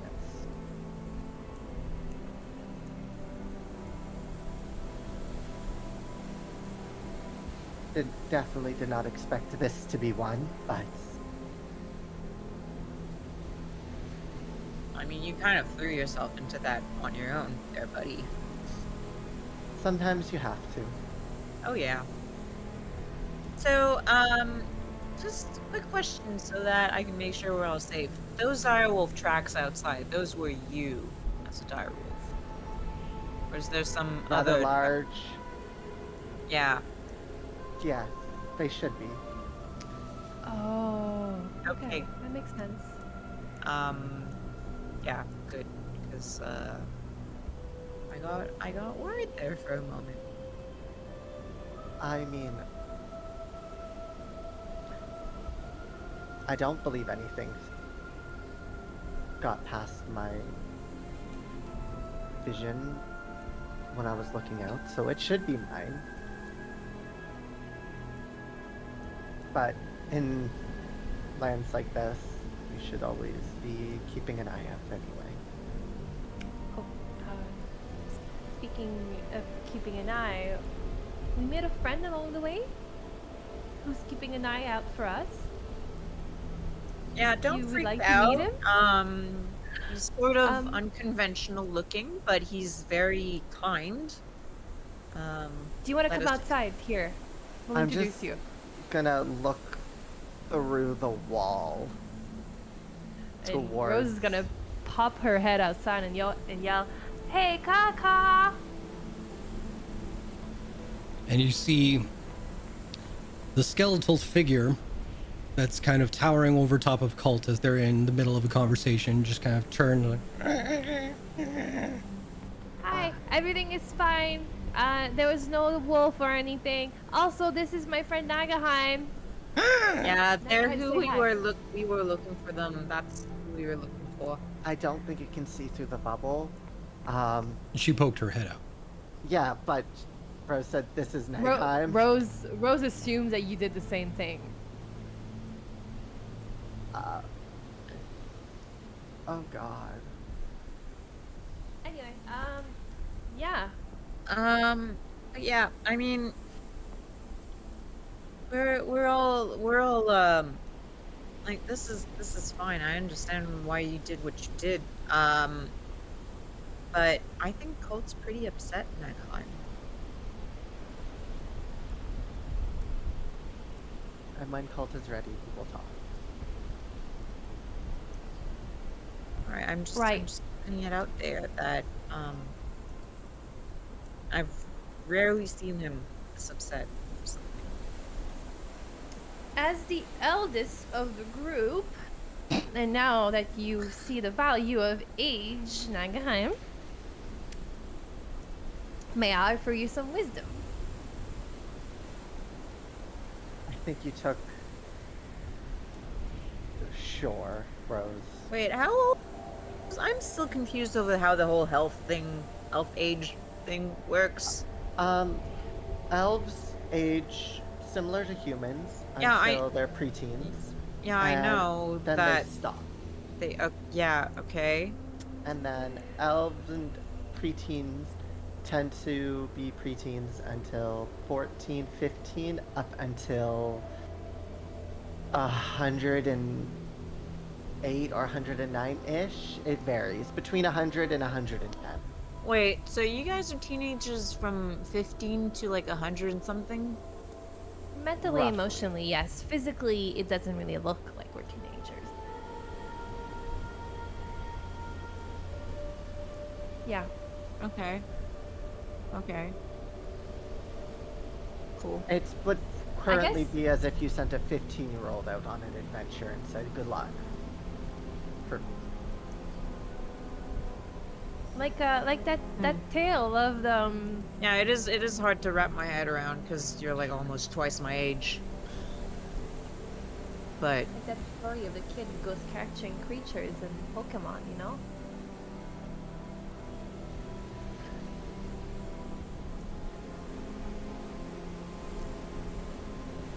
damn it. I haven't heard of that one, Rose.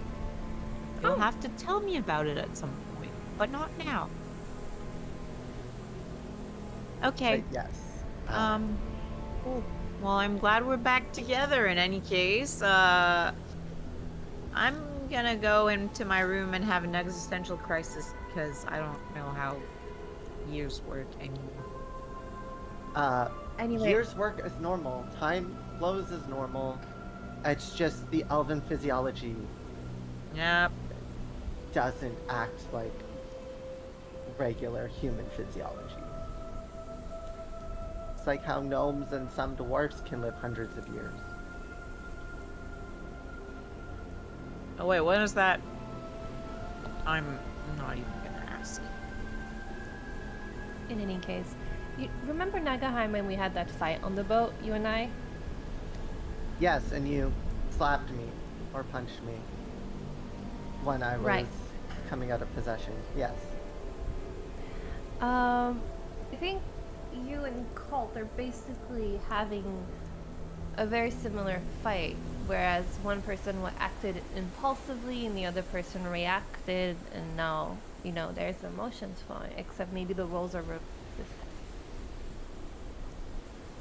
Well, no, because cult isn't the reason I left.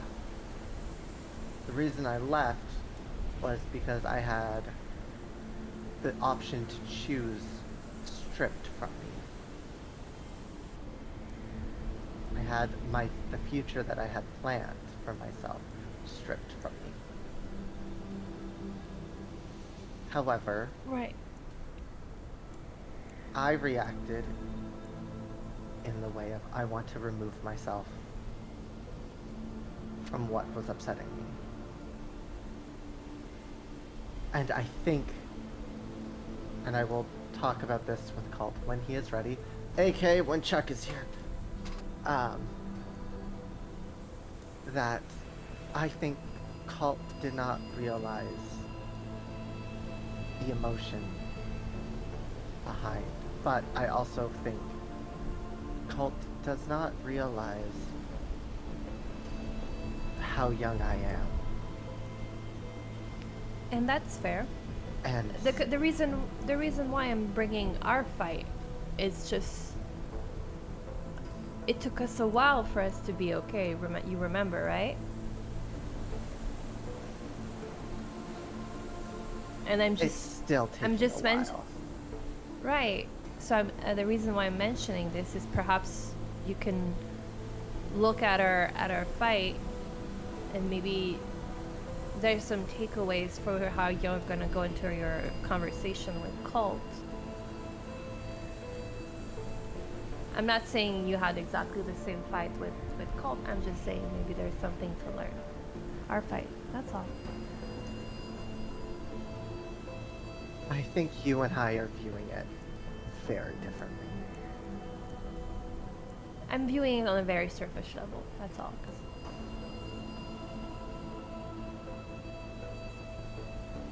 Yes. I don't view this as a fight with cults.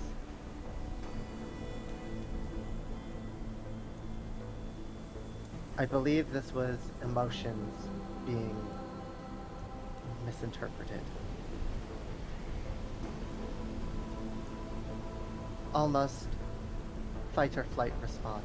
Mine was flight, cult was fright. But I do not believe he quite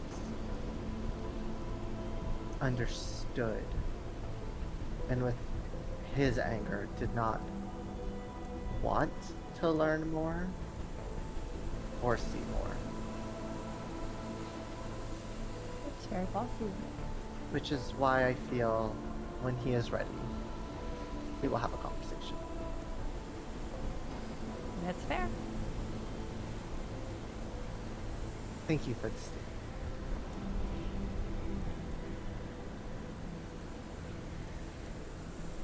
And Rose will get up and be like, hey, Mary, you okay in there? Oh, yeah.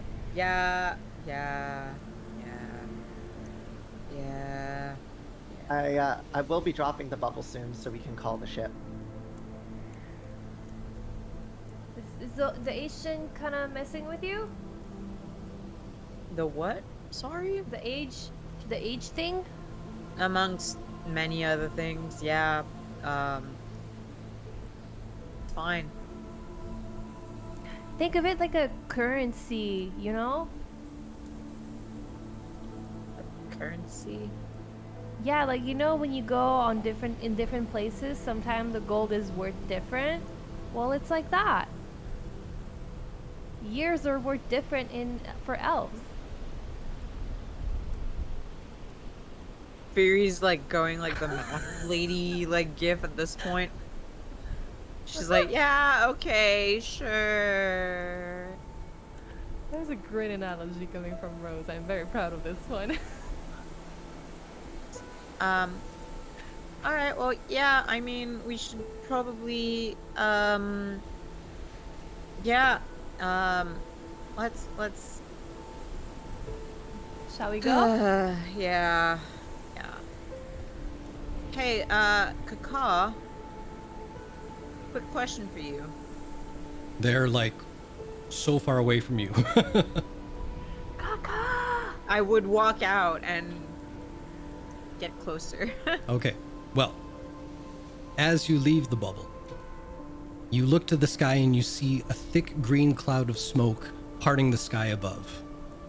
And waiting in anticipation, you see Cult, who's on the top of a lip towards the shore, waiting for another flare to appear somewhere along the open waters.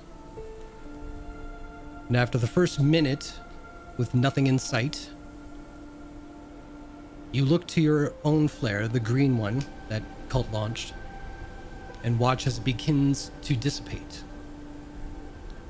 And worrisome thoughts of the crew of the Swift taking the money and running begins to creep into your mind. But thankfully, a thin but clear red line of smoke appears to the west on the other side of a small peninsula, letting you know that the signal has been received and they should be on their way. Oh, thank fuck.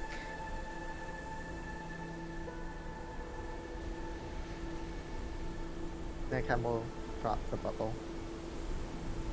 Yeah, Kaka, you still here, buddy? Oh, hey, quick question for you. Actually, two quick questions for you. One, if we were to come back here and wanted to find you, would there be a way of going about that? Not really, huh? That kind of makes my second question a bit moot. Well, I mean, because if, again, hypothetically I were to come back here and wanted to find the place we met. And that's kind of why I was asking if I could find you and then you could guide me to that place, you know? But, yeah, would you be able to guide me back to where we came from just now? Yeah, you know the lay of the land, right? Yeah, you're smart. Alright, okay. Here's what we could do. And she looks towards the flares and gets an idea. So if I do this, and she'll point her dragon arm up and launch 3 Eldritch Blasts. Roll a D100. Yeah. Oh yeah. Yeah. Okay, here's 99. 99? So You go, if I do this, and just this comet of eldritch energy just launches into the sky, and you see Kakago. Okay, well, maybe not exactly that, but you know, something similar, like kind of like these pale blue blasts of crackling energy. You know, if you see them go up, that means I'm here. Would you be able to find me? You see another can be, red like, flare go up in the distance as if it's saying, "We're on our way. Hold your shit." I'm ignoring it. Yeah. Yeah, so I don't want that to be kind of like our signal. Would that work? Yeah? Alright. Yeah, they go pretty far up. Yeah. And she doesn't mention the fact that she was kind of like this close to blasting him with the same thing. Alright, cool. Cause yeah, we definitely, if we're ever around, we definitely want to come by for a visit and see your lovely face and yeah. Cool. Thanks. That's kind of all I wanted to know. So one by one, Kaka kind of goes over to each of you and just takes a big old bony, decrepit hand and just pats you on the head. Rose wraps herself around one of his legs. Nagheim will just give like a half bow. Well, pleasure. Thank you for. They begin walking away escorting because them. they don't know you. No, we did introduce. Yeah, but not like you guys know each other. Yeah, they didn't spend a night in their bed. Exactly. They didn't share breakfast. Yeah. Yeah. So Kaka heads off. And after... Well, What, huh? just how did you manage? Oh. It's all her doing. Well, I mean, we were just walking and then Kaka appeared and I wasn't sure if it wanted to attack us or not, so I said, "Hey buddy, hi, you want to help us and guide us?" And it said yes, and then we just like followed along. It was really nice. That is impressive. I'm also impressed with Cult for not shitting bricks at being around an undead construct. Bricks were shat. All of us. We slept in its house, I guess. Yeah. You kind of get used to was the smell interesting. after a while. Maybe we should head out to meet the ship. Yeah, definitely. You really missed something super fun, Nagahama. I think you would have loved to document all. I had some unique experiences. Not every day can you say you've killed a griffin alone. Or turned yourself into a monstrosity. So... I mean, I think his this name is will... Kaka. I think this will be the first time and only time I will ever say, I am glad I missed it. Yes, it's a matter of perspective in a way. But I'm glad you guys got to experience it. Anyway, I think I'm it's not the sure ship how I feel over about there. that. Yeah. Like she said, I think they're coming around. So after a couple of hours just before the night and the cold truly take over the landscape once more,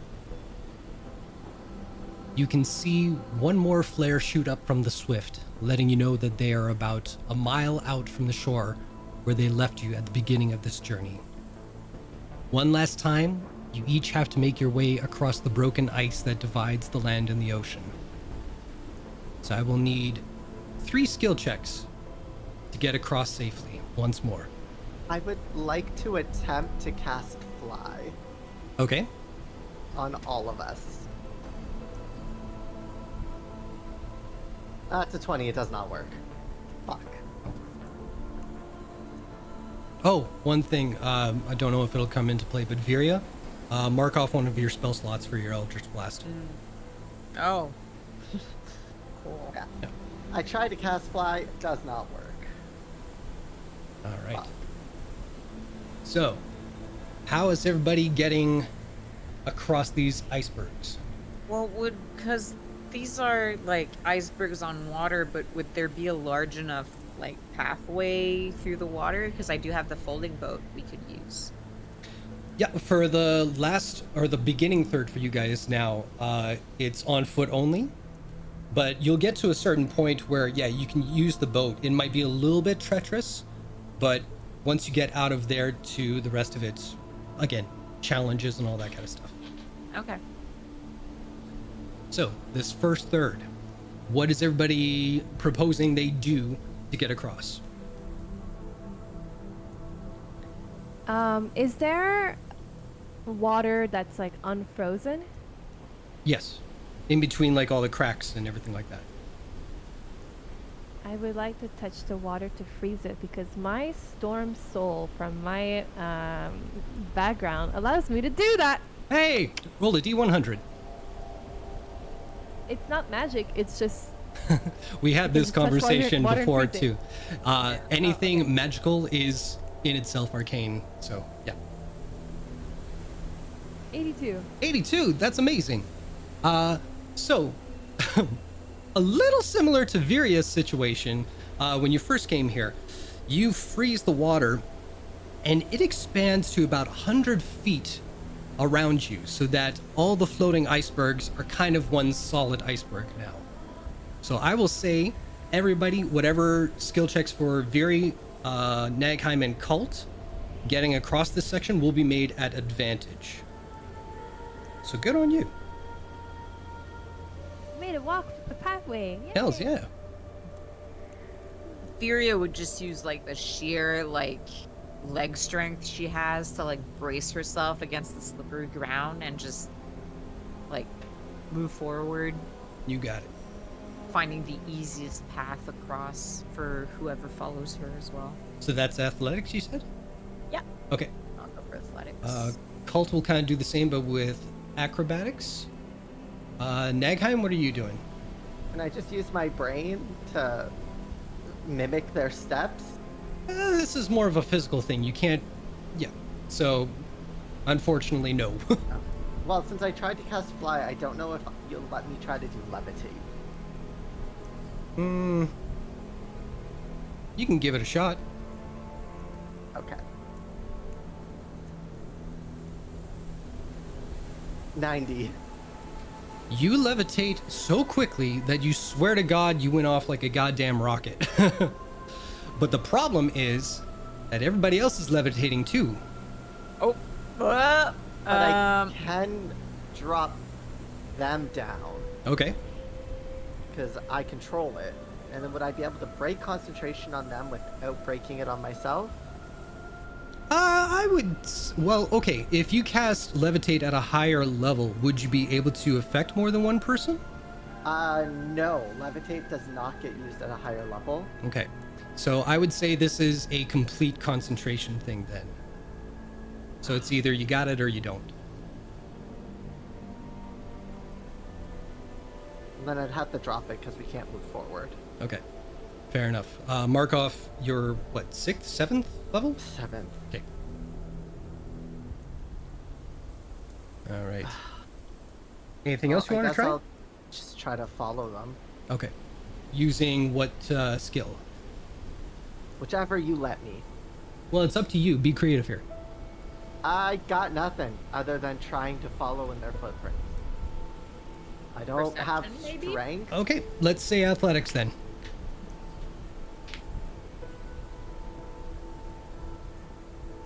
13. Is that at advantage? No. Okay.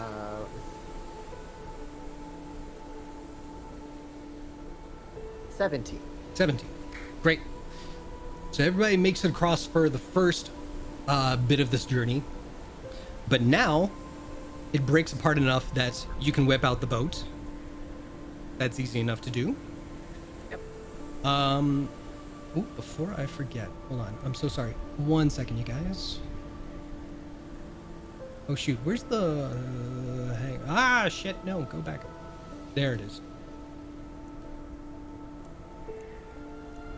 Sorry, I forgot to give Cult a long rest.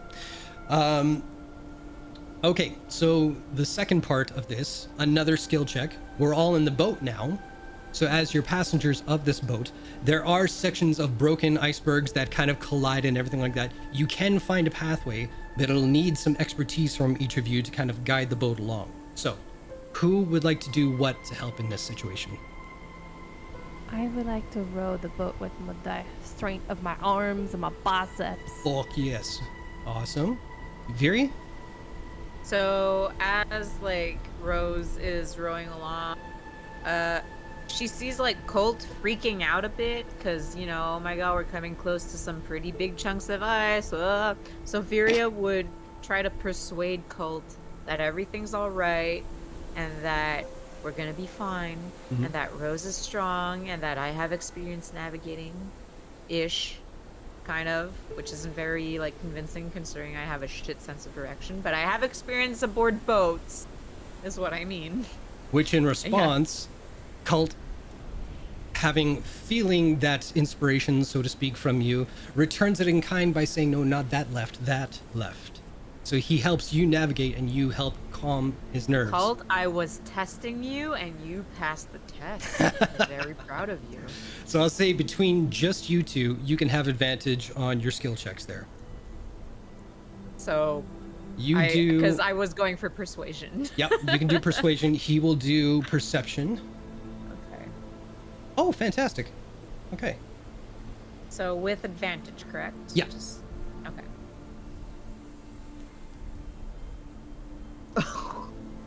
Nice, nice. Okay, we're doing good. Nagheim, what did you want to do? I'm gonna attempt to use create or destroy water to break down the ice in front of us. Go to for create it. a smoother path. Okay. 150. It works in the way that you're... How can I describe this? This is weird. Because by the rules, it means it works at half its potency. So how do we define that? Well, it's... Oh, yeah. We'll say it helps at the very least, but not as effective as you would hope, having seen Viri and Rose do their, like, Alakazam kind of big show kind of stuff. But it works.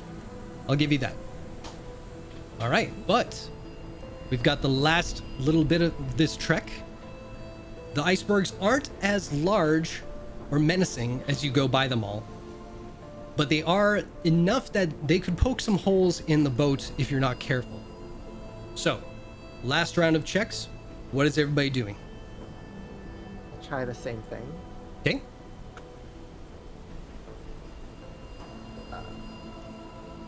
That does not work.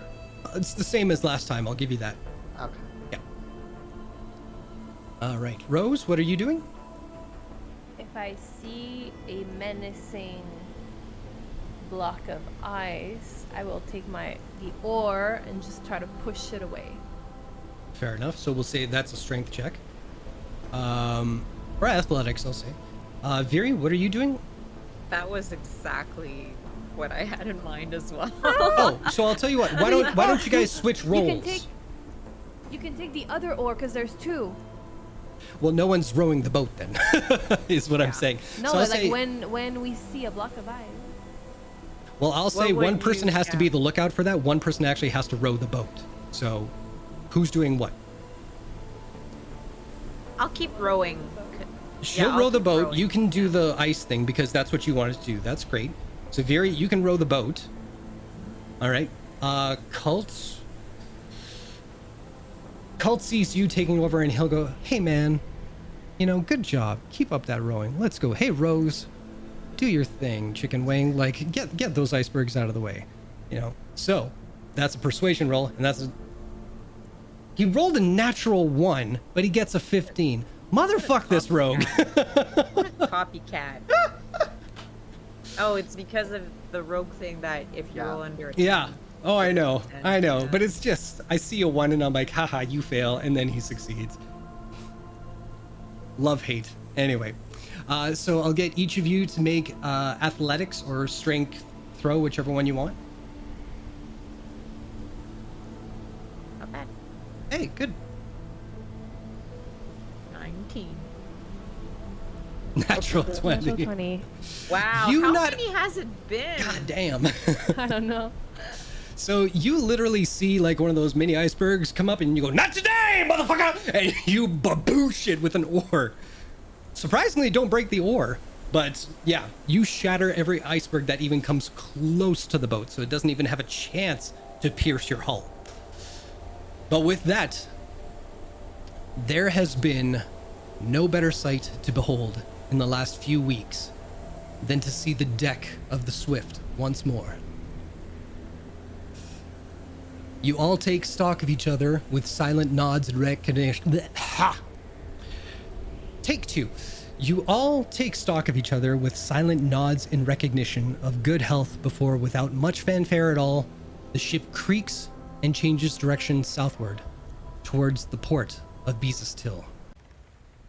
What is everyone doing now that you're on board the ship? Am I far enough away where the fucked up shit doesn't affect my magic? You don't know? I would like to use Presto to just make like a small puff of like a sweet scent. Just to see. Roll a D100. 18? 18, so it Nothing. doesn't happen. I'm like, Yeah. I'll poof out Albert in my hand Okay. as this tiny owl. Buddy, I promise, the moment I am far enough away, we'll be back. I'll poof him out again. Back to wherever. And just kind of slink down against like the side of the ship. I'm willing to help, just please give me a moment. And that's it. Okay. Everyone else? It would be sitting at the stern of the ship. It's like the back. Just looking out towards Eiselcroft and like thinking about everything she's learned in the last 2 days.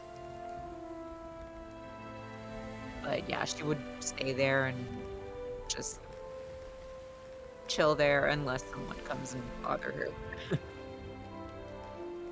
Fair enough. Rose? Rose is just saying hi to the crew and just be like, hi, so nice to see you. Oh my god, we missed you. Yeah. And yeah, they all kind of look at you like, strangely, like what's with her, because unfortunately they are slightly German and they don't really have a good sense. I love you, Germany. I love Germany. I shouldn't say that. I love Germany. Anyway, so you guys are all heading back southwards the way you came. Thankfully, another day is behind you, and even being on the ship, the cold weather isn't as ferocious as it was while you were on land. But where you guys go from here, we will find out next week. So thank you all very much for hanging out. Yes, we will be back here. Oh, wait a minute. We're good for next week, I think? Yeah. I hope. Okay. Maybe. Maybe You not. better. We'll find out. Better. Find out next week. Better. No, we're playing next week. There you go. All right. So next week, next Sunday, same time, same channel. Please join us then. We love seeing you all there. And yeah, as we always like to say at the end of our show, Have